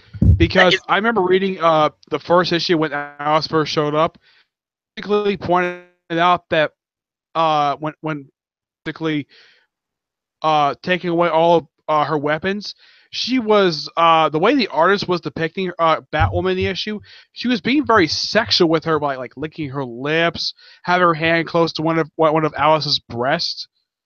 Oh yeah, that's It was a that lesbian. was. I have no idea why the artist. It was James Williams. I'm not sure why he did that for. This was when Dan DiDio was still in power, and oh god, the New 52 was so edgy. Not what's that it telling you? was not it was when she had to run Detective Comics. Oh. Never Wait, mind. It was writing the this book. is wait, this is pre or new? I think it's pre-52. I don't know. But That's a real. according to the Rebirth issue, the run from the Detective is canon with this continuity. Which makes sense. And also I find it weird, interesting that Martha was a Kane, because in Earth 1 she's an Arkham. F1 is weird. Yeah, I know, but this one's weird because she's a Kane and Batman because they're both they're cousins. Yep. I'm I fine with did that. not know that he was There's a Batman. reason for that because That one always knew. Batman's mother, Martha, That's the reason why. Yeah, her mother's a Kane, and apparently, so who was the guy in 0 Year? Was that her other brother? I'm getting Zoe been that kind of Yeah, that was her uncle. I think his name was Philip. He got killed by Red Hood 1. Yeah, because he was brought up, but they never brought up the fact that so where's I the never other liked chick? Zoe. Zoe just pissed me off all the time. Oh, stupid. Well, they redid it. So his 0 Year, and then apparently Tom King's is right after his. So was Frank Miller's. Everything we did Zoe that they look on, it's guys like Zoe out of existence for Zoe. After a daily trip around the world hunting the infamous many arms of death, Batwoman returns to her childhood home of Brussels, the site of her most brutal losses and memories. As a clock begins to tick on a new cycle of violence, Kate must overcome her haunted past to prevent an attack more trouble than any before. Okay. This has to do with something. This is. I Yeah, just want to know when her uncle Batman was Bruce was Batman. Black Lightning, Cold Dead Hands. I don't read Black Lightning, so I don't really care. Be right back. Read it. It's by the creator. It's really good. Yeah, I heard it was a Black Lives Matter comic. Like, it's basically showing that apparently the cops are corrupted and it's always against black people or some crap. I don't know. I tend to stay away from things like that. Yeah. I'll probably read it eventually. When they got Tobias Well, I haven't seen him since DC Presents with him and Blue Devil. Oh, where's Blue Devil? Good question. Where's Solstice? Oh wait, she's gone. Yeah, but Blue Devil's a more established character. But he's a more established character, and I haven't seen him since Showcase, and I like him. Oh, what Showcase? During that was the first few books that were actually out when they actually called it the New 52. Oh, yeah. He was the third arc. Okay, we got Bombshells United, which I don't read Bombshells, so I don't know what's going on. Either. So next, I don't read Bombshells either, so I don't care about Bombshells. Oh no, actually, Nick read it. Oh. He'll be right back. Okay. All I know is that the women are for lesbians for some reason. Yeah, I said World War II, I think. It's weird. Yeah, it takes place during World War II. All the men went off to war, and apparently, Harley Quinn, Ivy, Power Girl, Batwoman, obviously, Black Canary. I think Mara. I think they're all gay. It's weird. I don't get it. Oh, Brave the Bold. Yay! Okay, that's coming back. In this issue 2, Batman finds himself drawn further into the world of the Celtic myth and supernatural. I'm just glad they're touching on anything that's not Greek or Egyptian. Yeah, time to go to magic, funny. Supernatural mysteries, as Wonder Woman calls the Dark Knight's detective to investigate the murder of a once powerful Irish god.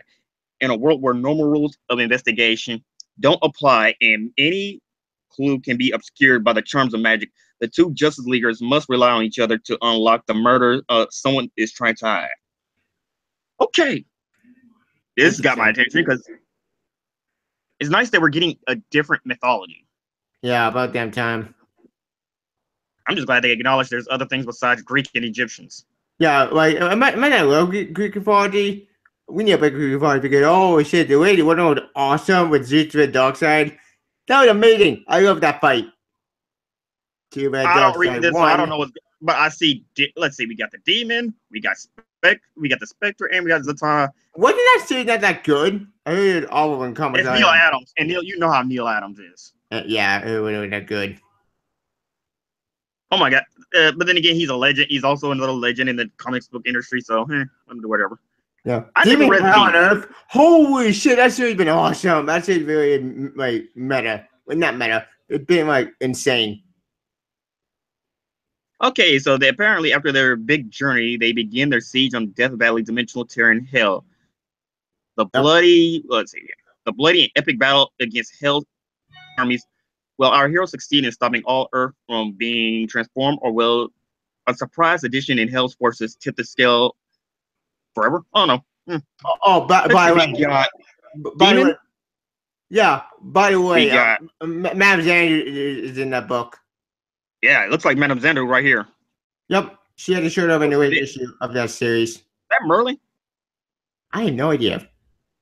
It looked like he got the Merlin like built, and I think that's his dad, Bilal. When did Etrigan have a father? It's old time. It's old time stuff. Oh, Deathstroke. Oh, we got Christopher Priest. Yep. Oh. Chinatown finale. Oh, great. His And little then- superhero squad just went. Well, at least he tried. He gave it. Oops. It's an A for effort. Yep. I'm guessing the entire team went to shit. Let's see. Deathstroke takes on China's new Superman and massively powerful Dr. Icon, and even members of his own team. It's an action-packed climax that brings the events of the entire series full circle. Both heroes and villains struggle within the questions how to stop the world's deadliest assassin. Ooh. I think this is Christopher. Yeah, he's leaving Deathstroke, or Deathstroke is ending right here. Oh. But I like his series. It's good. But he's doing Justice League now. Yeah, that makes sense. So all good events come to an end. So if you get with the bang, I'll be happy. Let's see. Now we got Detective Comics 976 and 976. Eternal. Batman. Oh, well, he was around for that. That's true.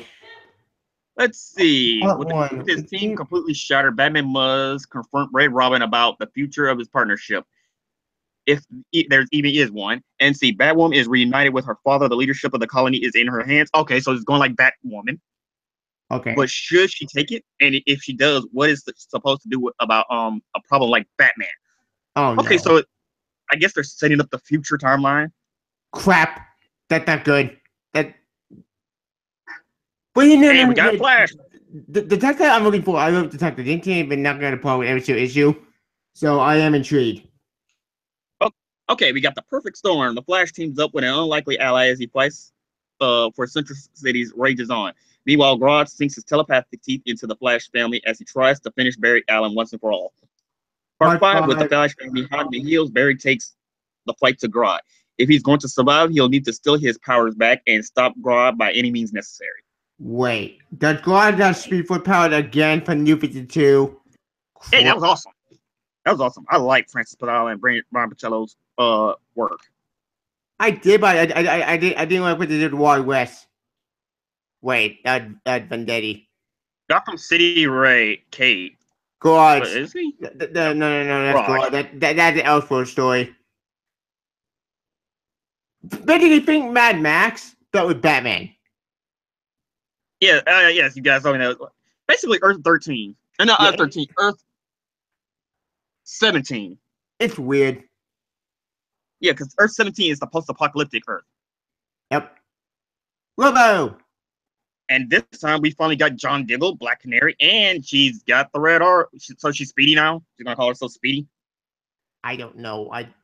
Wait. Why Diggle there? I thought Diggle was probably LL. Crap.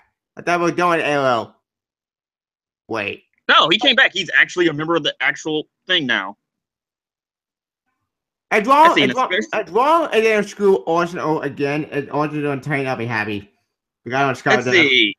In a special issue that wraps up the plot lines that began at the start of the series, Green Arrow and Black Canary must stop Moria Queen and Merlin from enacting the final stage of their. Oh God, Moria Queen and Merlin. This sounds like season 1. It does on season 1. No, Arrow season 1 from the show, because they said Moria Queen, Oh. his mom, and Merlin, Malcolm God. Merlin. When Damn it! they said their master plan, and oh my God, I said, oh I thought God. we were done with Arrow TV show garbage. Then this is Ben Pivot. Ben Pivot is a good writer, so I think he could pull this one off than that stupid TV show. I just hope they don't do an earthquake. Yeah, I hope so too. Green Lanterns by Kyle Higgins. Make Hey. him silly. All right. Let's see. Sounds good Inhuman stuff. Trafficking. Let's see. Part Green 3. Lantern Simon Bass and Jessica Cruz have tracked the criminal ring to the religious organization buried deep in the household nebula. The need from superheroes from Earth. And will Simon and Jess get stampeded in the process? Inhuman Trafficking Part 4, as Simon and Jess try to ward off the approaching members of the Order of the Steed, High Rider Grieva enacts her plan with the Earth heroes with the power of the hundreds of superheroes. Seriously? I didn't realize Earth had that many heroes. No, did Forcing I. through their leader, the Order of Steed may, make their final match against the universe. Okay, so that Okay. he did say there's going to be like part. It was going to be more Earth/Interstellar. I get that makes sense because how doing Grand Core is more space. Yeah, Was that Yeah. Nick? Yep. of course.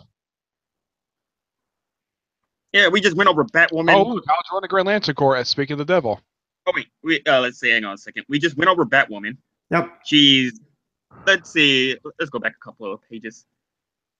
I was only gone for a few minutes. Yeah, but we already went through that like fast. Yep. Some of Yeah, them we read it. Some of I we went to didn't. go get something to eat. That's what I did.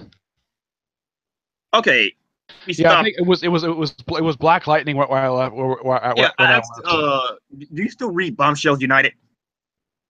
Read it yet? I'm reading Bombshells, but I'll get to Bombshells United when I finish the Bombshells.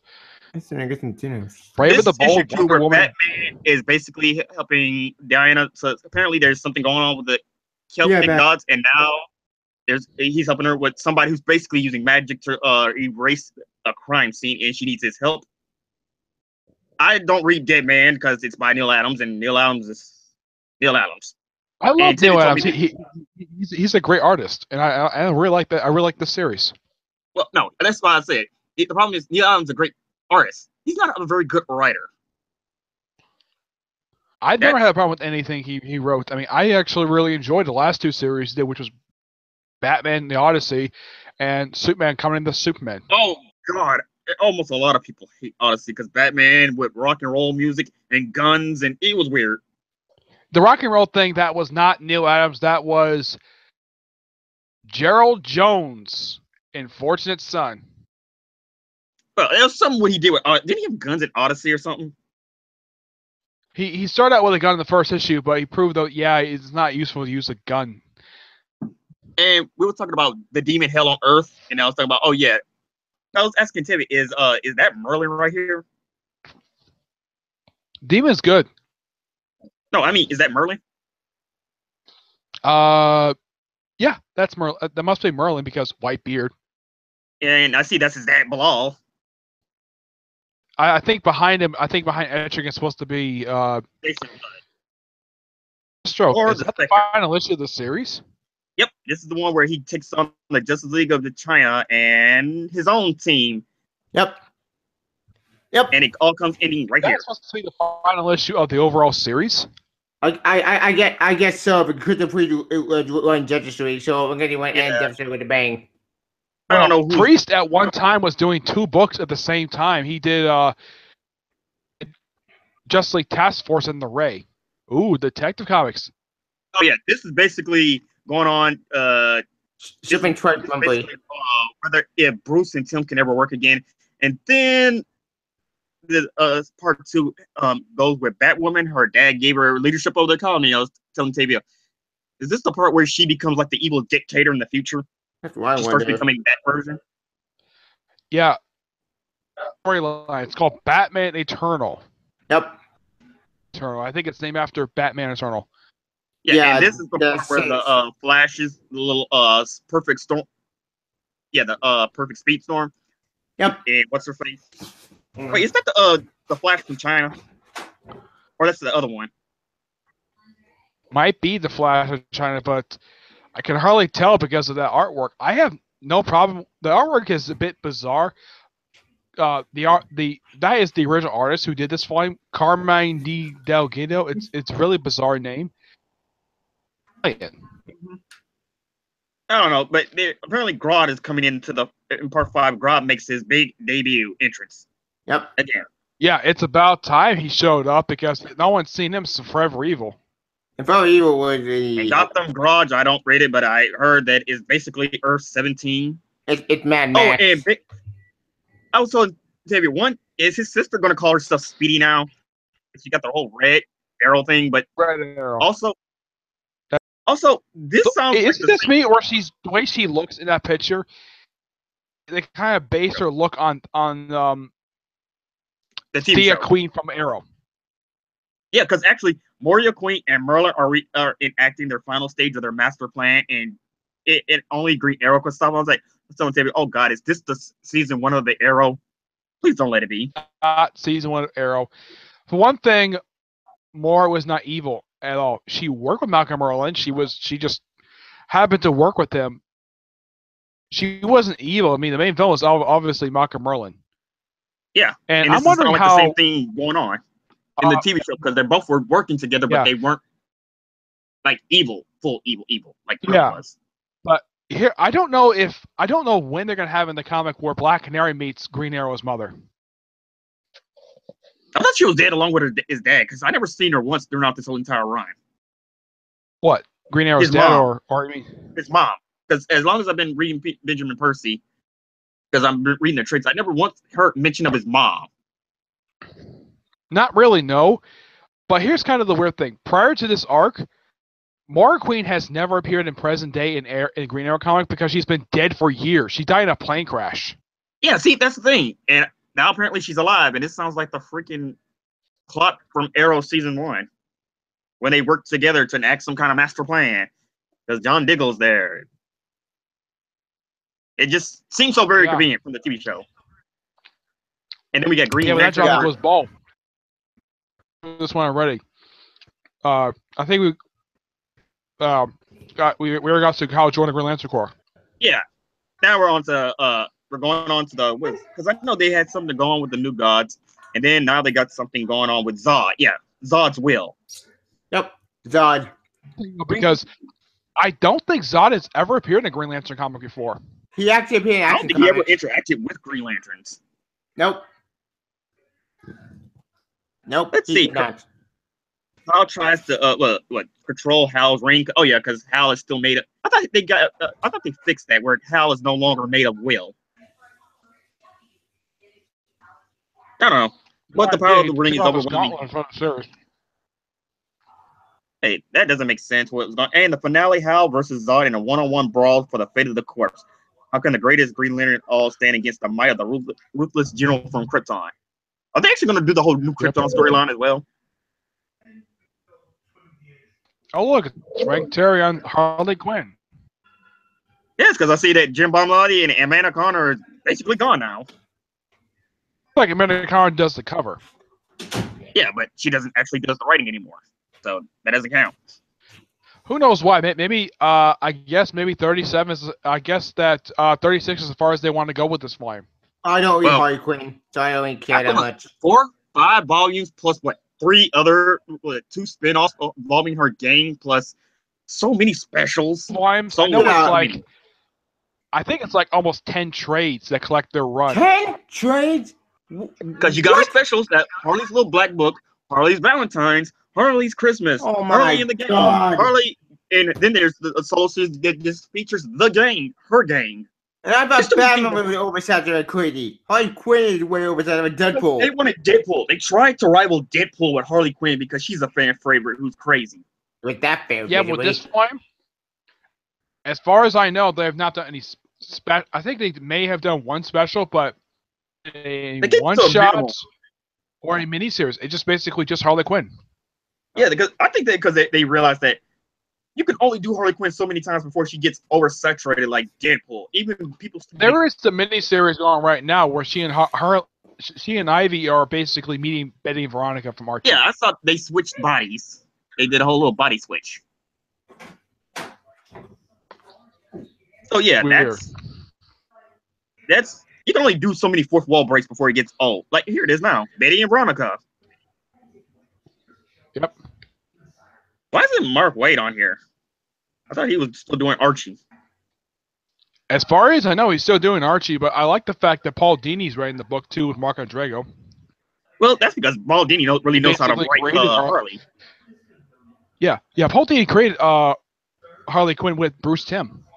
Yeah, and they were based off of Timm do any comics. Ever do a single comic at all? It's mostly just Paul Dini. Yeah, in fact, which is the one. odd.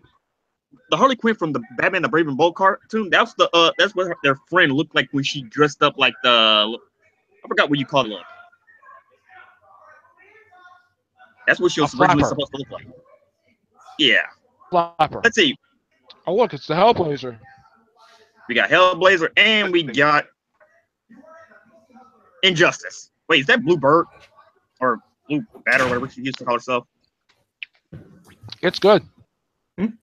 Oh. Wait, This comic is good. why hasn't Booster Gold stopped? Here's the question: why hasn't Booster Gold stopped Injustice for even existing? Prom. Time travel. Remember, time travel is very confusing. But time travel is very different because even if you change the past, the outcome did not go with where you expect. Let's see. I see Orca's beating up a whale. I see Deadshot. I guess this is Blue Bird, maybe. Killer Croc. Is that Nightwing? I'm confused. No, that's not Actually, some people Bluebird. said that's That's Jason Todd. Damien's sister. Oh yeah, Wait. because that actually did happen. No, Wait. in the Injustice universe, Bruce had 2 kids with Talia. Yep. Yeah, they're twins. Yep. Apparently. That he never knew. This is He never really knew he had a twin sister. That's a surprise. Yep. And everybody thinks this is Jason right here. I'm still confused who that is. I still want to know who that guy is. Is that Jason or not? Well, Yeah, Jason they is killed a Tim DLC Drake off. character. But that Oh broke well, my heart. Jason's a DLC character, so that might be him. When they killed Tim Drake, he's dead. Oh, and so I guess Hellblade. I guess John is gonna meet the Huntress because she put an arrow in his heart. Yep. Speaking of Tim, Wonder what he did to piss her off. speaking of Tim Drake and Oh, the Justice good for a old days. sec, why they killed Tim Drake? That broke my heart. Why they keep killing anybody? No Why do idea. they keep killing people? Yep. They keep killing people up to the point where you're eventually gonna run out of people to kill. Oh, and then we got Pink Panther. yeah, okay. You mean Red Lion. I think that Tom Taylor has a rule from a tutorial that they can't kill off characters who are actually Yeah. in the game. Yeah, that's Oh true. yeah, you can't do that. But he can kill Dr. Fate in the next Injustice 3. Yep. Now, To be fair, Anyway, the story is great. The story is really good. yeah. No, the weird thing is Christopher Priest put him out from Deathstroke, and now he brought him into the Justice League. Wait, that guy, why do you look like Black Panther? Because Because Christopher he's a Priest, rip-off wrote of the Black character like Panther. that. According to Mount Vernon Kid, basically, he says he clearly a rip-off of Black Panther because Christopher Priest wrote Black Panther for a few years. Didn't Morris screw him over in that series that canceled that book? No. Christopher was Priest kinda did keepy hopes. some work for Marvel. He did the Inhumans miniseries, Inhumans Once to Feature King with Phil Noto. I think they're doing good saving humans before Let's see, the combined Justice League and a Justice League. Wow, this is the first time I see the Justice League of America actually interacting with the Justice League. Yay! It'd be nice if they actually brought it up that Bruce is running another Justice League team. I see that they have it. Because Jessica Vicious go out. They did that. Let's see, Oh, the but I'm clash saying they over probably leadership. just don't care. Let's Who see, the knows? clash over leadership and the urgent question of who can be rescued and who will be left behind. Meanwhile, Green Lantern faced critical choices over how to I deal think with that the in the league. case of the Justice League America book, it's clearly point out that Vixen's leader of the team. But in the case of the main team, I don't know who is the main leader. It could be either Superman or I Batman. think it's Cyber joining the team right now Well, because They say that he's gonna. It says that Green Lantern's gonna deal with the two biggest figures, well, the most powerful figures in both teams. So that's Batman and Superman, Vixen and Superman. and Deathstroke. You know, I came with this interesting idea of what if on No. the main book they added Martian Manhunter back to the team. Please, We all, the roster is never we all changed. agree with that, and it seems like that's never gonna happen. Cyber need to go back to Teen Titans. I'm sorry. Cyber been a Manhunter, with the exception of the one shot that came out last year where he teamed with Marvin the Martian, he's Yeah, done weird. nothing. Let's see. It says here that Batman has been transported, and the Red Lion is manipulating both the Justice League and the Justice League of America. And apparently, Batman has to shut down his biggest fan. Has a showdown with his biggest fan. So Batmite is part of this. Who knows? Justice League Oh, of look, America it's and Kronos. Kronos make an appearance. Yeah, it says it's the first time this person's Convergence. Yeah, because he was trapped with Which the other it's been a time while. villains. Let's see. As the battle for the soul of oh wait, that's still going on. Kronos has spent his criminal career being defeated by Ray Palmer in the Justice League, but now he's discovered a way to beat them by traveling back in time to stop the concept of superheroes from ever coming to be. Because a world without the Justice League is a world he can rule. Oh, that's gonna be a weird. That's gonna be a really really weird world. Yeah. Jeremy, what is your feelings on Kronos himself as a villain? Do you think he's a good villain overall? Little to almost zero actions when barely see him, and when I do see him, doesn't really seem like a bigger threat because Adam beats him up constantly. Villain overall, and plus, he was a supporting character in the Kronos ongoing series. There was the second Kronos was a superhero in time travel too. And we also have Mr. Miracle, and we also have the female Furies. Well, this actually answered the whole thing where Big Bartle went back to being the leader. Maybe I don't know. I see Lasha. I think it's Big Stampa. Stampa, but something. It's the other two. It's some kind of. Wait, But I know that the one on Stampa, the left. I know that is Lasha. but Hesta, I think that's her name, and her name starts with like a C or oh something. yeah, I Mr. forgot. Miracle. I heard that was good. Yeah. Did you read the last issue where she killed 2 people when she was a nude? Big Actually, I have Bartle. not read Mr. Miracle. I've been waiting for it to come out as a whole to enjoy it. And there goes the last issue of Mystic U. That was gonna be a series for DCU, but it was never published until recently. And now it's only a 3-issue series. Weird thing. That's a bummer. That issue is coming out in March. Came out last month. I forget. Monthly. October or in November. It's supposed to be like every couple months. They did the same Let's thing see, with Deadman miniseries. Well, it's Here's only Superman. like This one. 48 pages. And he meets, and it says here, it's time for the finals of the Mystic University, and they might just kill you. The evil presence of Malevolence spreading quickly across the campus. Zatanna and her friends must face tests of courage and beyond the wildest dreams. Do they have what it takes to stop the evil spirit, or is the school for cursed forever? Well, and he's taking on, I guess, Aquaman of China. Looks like it. The Justice League of China is on its own, Yeah. restoring the balance of the world one problem at a time. But when the fleet North Korea now. Yep. Well, somebody had to strictly stop them. Yep. Let's see. The North Yep. Korean warships arrive in their shores and hunting down the emerging aquatic metahuman. Okay, so they're going to get Aquaman of China. And Yay. it's that Killer Shark. There goes Killer Shark. Should be I interesting. love this should have been awesome. That's been my Yeah. top 10 best story of 2017. When they met the main Justice League team, they did not have a problem with them at all, despite the fact Yeah. they're just Chinese ripoffs. Yeah. No, see, that's what I love about Lin Yu. Let me see, make sure. Gin Lin Yang. He took a concept that everyone loves to joke about, like China loves to make bootlegs, and he actually spun it and made it cool. He made it awesome. He made it. Chinese, isn't he? Yep. I think he's The Korean. writer? No, he's Korean, I think. Oh. He Asian, wrote the I main can Superman tell by book, but the main He's, Superman was not that great. But I don't blame him. I He's blame an more. American. Who are they Korean. reading in that cover? I have no idea. Who is this?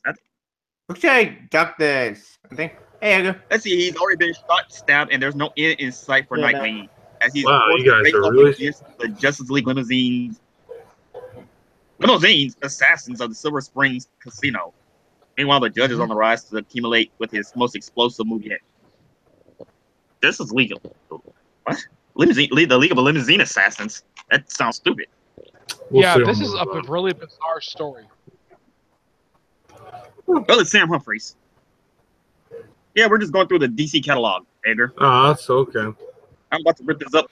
Okay, I'm just about to showing them this. I'm about to wrap it up soon. Also, Ragman. I want to get this when it comes out. And Raven, Daughter of Darkness. Oh, dude, I'm so 'Cause, you into that. Marv Wolfman. It's always a treat to read a story by Marv Wolfman with Raven in it.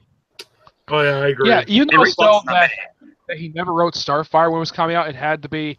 I mean, I know that the book was good. I'm surprised that Marv Wolfman didn't take time to write one issue of Starfire. Yeah, well, when it was just Manor Caller and Jimmy Palmiotti doing it.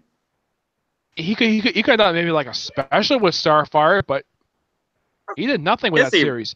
He was the last writer for the previous volume of Cyborg. Wait, you know somebody named Baron Winters? These a lot of names. Oh yeah, Baron Winters. He is actually a character who was created by Marv Wolfman from the series Night Force. It's an awesome book, basically. It was done by Marv Wolfman and the late Gene Colan. And Barry Winters, if you look at him, if you look at in the original book, he kind of looks like Dracula. And there we go, Red Hood, one of my favorite comics ever. Now, and they're selling Bizarro merch. Well, it's better than the first Flying Red Hood and the Outlaws, where basically almost every issue was controversial. This book has been much better. Because when you're not forced to do what Dan DiDio wants, and you're actually given a chance to write where you write Starfire as a sex pot, Roy Harper as a whiny as a crybaby, and the only decent character he wrote was Red Hood himself. Yes, Arsenal was he always wanted someone to feel guilty for himself. Starfire just casually had sex with Roy on first issue, then they named the Titans and she doesn't remember them. Oh, yeah. Like, that all happened, and no one liked it. Okay, so they're doing something about Breaking Bad. They're launching a Hitch app. Yeah, you see the variant cover is done by Gillian March. Gillian March is a very good artist. I don't know if Gillian March is a guy or a girl. Okay, so I want to read this because they're talking about doing like Uber drivers. They're doing a henchman app where you can. Yeah. Is it just me, or has Dexter Stoy been the same artist the whole series? Oh, is that Hack? Is back. Yeah, and she wants to kill Harley. Why? Because she believes even that though Captain Boomerang was the one who killed her. Wait. Is that the fucking Power Girl character? No, that's not her. She's in Deathstroke. Oh, okay. It's just because apparently Hack believes that the Suicide Squad set her up to get killed. She knows Captain Boomerang did it, but she thinks it was under Amanda Wallace orders. Then why is she trying to kill Harley? She's because Harley leads the team.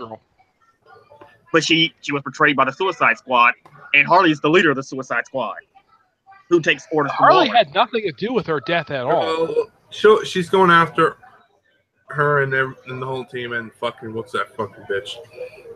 He's basically saying she wants to kill the whole team because you get betrayed by the team. She wants to kill all of them now. Is Rob Williams still writing the book, or did they switch writers? Yes, Rob Williams is still doing this. Yeah. But no end in sight. It's been a pretty solid book. Have you noticed though? I think after issue 12 that they kept changing artists in the book. Wait. Supergirl, what they're gonna do with her? Because right now I'm not really too thrilled on that. Well, she's basically kind of like the CW version, except better. I'm happy. How better? How better? Because it's pretty good. Way better. Because last time I read that crap, I read that stuff, I'm like, it reminded me a lot of that show, and I really have a deep. It took small elements, but the character of Mr. Bones, he's not. Well, actually, the thing is, at Volume 2, you could tell they strayed far away from the CW. It was like they only brought in those elements to make people who watch the show be familiar with it, but then they strayed completely far away. And Jodie Huster wasn't the co-writing. Now it's somebody else with Steve Orlando. Steve Orlando and Victor. Oh, I think this is one of the people from the new talent showcase. I'll look into it. Yeah. Oh yes, I know now because Steve Orlando is because Victor Avale she made a splash because they're a non-binary gender person who's writing a non-binary gender character. Who's this person? It looked kind of like Fate from Valiant. Yeah. It's a non-binary. I don't know what non-binary gender even means. No, I do. I don't know what that means either. It's not like you're just chopping up words. It's to make something sound clever. Yeah. But yeah. And here's Bizarro Superman. Yay! Oh, Bizarro Superboy. That's funny. And about Streaky back. Well, no, that's Streaky. That cat that got killed off. Oh yeah. I forgot the name. I think it's supposed to be Bizarro Crypto. Goldie. Peter J. Tomasi and Patrick Gleason. They're still writing it. It's Goldie. Bizarro Read Death. Bizarro Boy Bizarro World. And oh god, there's a whole bunch of Bizarro things going on. This is a Bizarro story. I'm surprised they brought. That was so funny. Is the first time Bizarro has actually appeared in a Superman comic since Action. Actually, it was just before Convergence. Well, there was also, I I consider Action Comics issue 39 because that was just basically a filler issue where Superman just went to the Earth 30. Wasn't that Fine. New 52? Wasn't that New 52 Superman? No, not that New was 52? issue. Yeah, was it really issue 39? I thought it was issue 40. When it was Action Comics issue 40 when he met Bizarro. It was Either New 39 or 52. 40. Conclusion. I went out there and I bought the Soon issue. I after have that it. story. Yeah, I have that issue, and it was fun. I read also it. led- I didn't care for it that much. Actually, that also led into Convergence because he fought Ultra Humanite, and then he got zapped to Earth 30. Then Convergence happens once he left Earth 30. No. I actually, that's not entirely true. That's not true. Oh, you got back. It actually, it was Doomsday Superman that happened. Like I said, it's non-canon, so it really doesn't matter, to be honest. Because Super in that, Sense. it Yeah. said he got transported to Earth 30. Mother's Yeah. Day, Talia al Ghul is back in Damian's life, for the better or worse, because it's Talia. Yep. And the book, Delia's mom forces Yeah, Robin no to reason make to it. know that his mother is hot. Because she's she's- freaking nuts. That's because she constantly gets bathed inside Lazarus. Roger's right. Yeah, that's the reason why. Then She's again, freaking nuts. technically, she's going to end up being like her father. She's going to eventually turn her back shit insane. Yep. What happened to her sister? Ooh, Lisa? Yeah, Nissa. No idea. I thought she had a sister because I have never seen her once. I thought I saw her in Arrow. No, wait. What did the plot summary say? You didn't get to finish Teen it. Titans. Nissa never took up the name Al Ghul. Pre-Flashpoint universe, she went by Nissa Ruko, and she was a creation of Chuck Dixon. Oh, they're both from She Netflix. appeared in that miniseries, Death and Maidens, of Ra's, for a few years until he was resurrected in the Resurrection of Ra's al Ghul. But Jeremy, can you go and Super Side for that? Because I want to read the plot summary because we never got to finish the plot summary. Oh, no. It's basically she's making him go against his best friend. And part 2? What's part 2? Yes. Because Damian's murders past life. She's basically trying to get, I guess she's trying to convince him to come back to the League of Assassins. Maybe. Which probably will end up happening because Batman Beyond is canon to the Rebirth stuff. Because in the Rebirth one shot of Batman Beyond, it's exactly has all the costumes of Batman and Batgirl, all that stuff. Also in Batman Beyond, Damien become Rachel Ghoul. And Beast Boy is guilty for Robin's murder. Yeah. What? Robin's murder? When Robin's murder investigation got, oh wait, no, not murder. Robin's murder investigation. He's being suspected for murder. Oh. I guess Damian's knows doing the why? only logical thing by picking holes it open his brain and trying to examine it because Yep. it's Damian. The one thing I'm kind of like, the one thing I'm bummed out. It's like, I wanted to see how he would do for his version of Batman, but I'm like, we kind of see that, but it like kind of don't. It's like, yet again, I'm like, that's just how my take on it. But it's like, it is what it is. We'll see how things go with this. Every version is a dark version for Damian if he takes the Batman. Yeah, if he does, then he would just go psycho and just use guns. The only time I saw him, it was Batman Brave the Bold when he actually became a decent Batman. Actually, that's technically non-canon. Yeah, I know that never happened. So it was only Alfred's story, so that never happened. Yep, that was a fun episode. The Batman was done by Andy Kubert. Wait. I thought it was going like creators. Please tell me he's not going back to Grant drugs. Morrison and Andy Kubert created him. That's basically how the credits go when it comes to Damian. No, I mean, I hope he's not doing heroin again because I see the freaking needle. Wait, tying to part I hope 2. not, but Also, his Arsenal, rock bottom when he is betrayed by his closest ally and left for dead. To make matters worse, his oldest friend and former Titans don't seem to trust him anymore. How far will Roy go down to discover truth behind the conspiracy that no one else can see? And will the truth set him free or will it destroy him? I hope this is not going back to Snowbird's Fall. you mean Drug Agent Arsenal? Why the Arsenal? I don't want to see that. Have they set up the wedding of fucking Batman yet? Batman? Yes, because they did it. Batman and Catwoman are going to take on Ivy in the future, and Ivy's going to see. She's going to be shocked to see Catwoman's engaged to Batman. That's still a thing. Like I'm And waiting this for the. asshole's back. Him. Is that? Oh, don't Yes. tell me fucking conversions. Demos is back in Trinity. Why? I hate Demo. He's so boring. And is that the H dial on his chest? Looks like it. Wait, how'd he get Yeah, I don't that? know, but the thing with Demos is he character Warlord. Yeah, he Yeah, is. he killed them all. And he got killed off. And that was a terrible death. It had no real.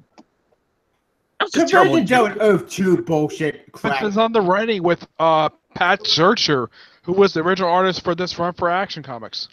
I can buy that. Okay, so they're going to Sky Conver- Terrace. Yeah, because this all takes place in No Home for You and Man Down.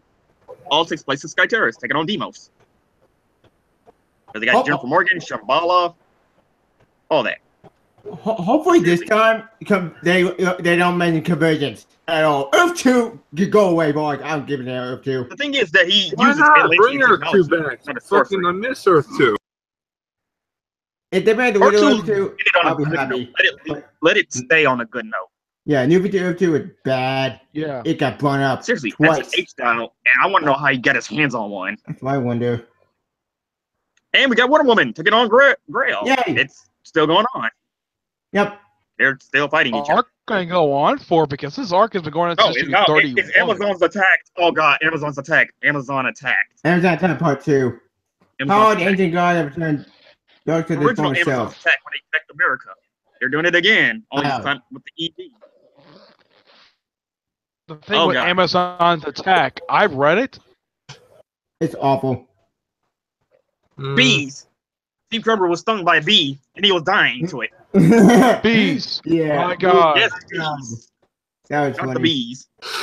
But anyway, the powers of the ancient gods have returned to Darkseid to his former son. Oh god, why did she even go through with that? He knows that was a terrible plan, right? Yep. Oh, it looks like I mean, March. Guys, it looks like March issue 600 for Daredevil's coming. This is Oh, who's right? Is Charles Soule writing it? Huh? So, Is he still Yeah. gonna be writing it? Yeah. Oh, cool. I see he's trying to do a lot of good things with it. I know issue 800 of Mary Spider-Man's coming out. Well, here it is. I'll link it down right now.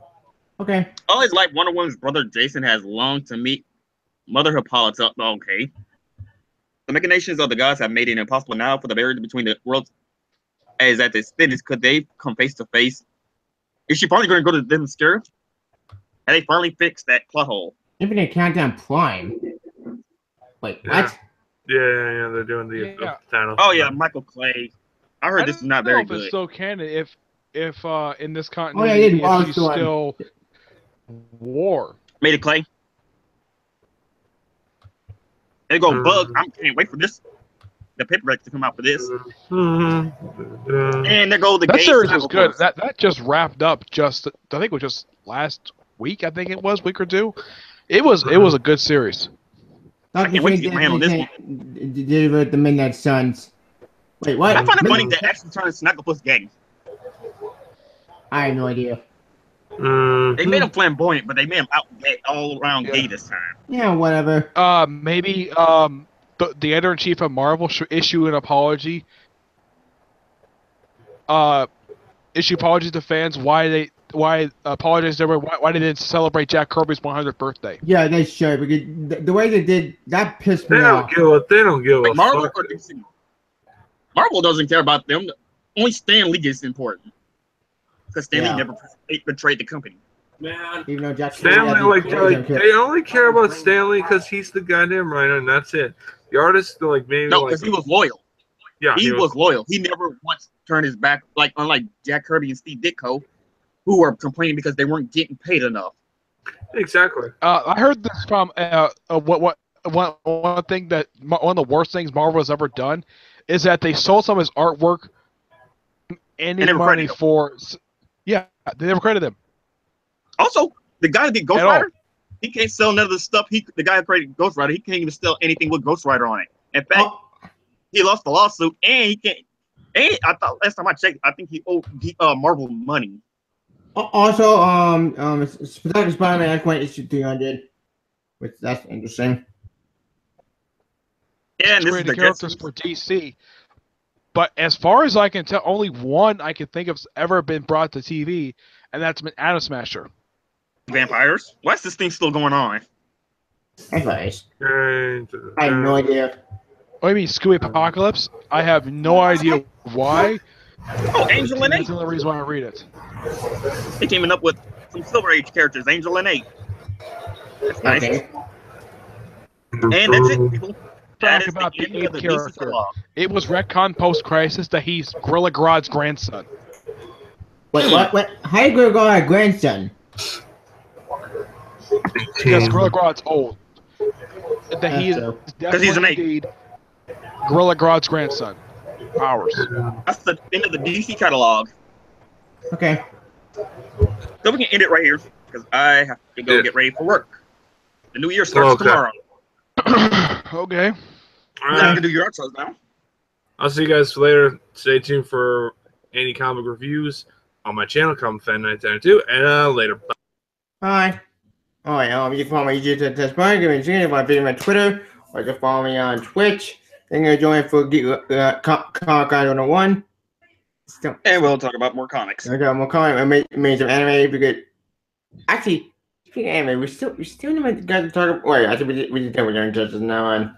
And we kind of derailed when Young just got brought up. But Yeah, anyway, yeah, we never got to talk Titans with the main villain. and Nick, you can do yours.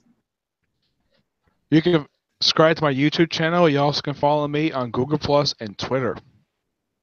Okay. Until then, we'll see you guys next time.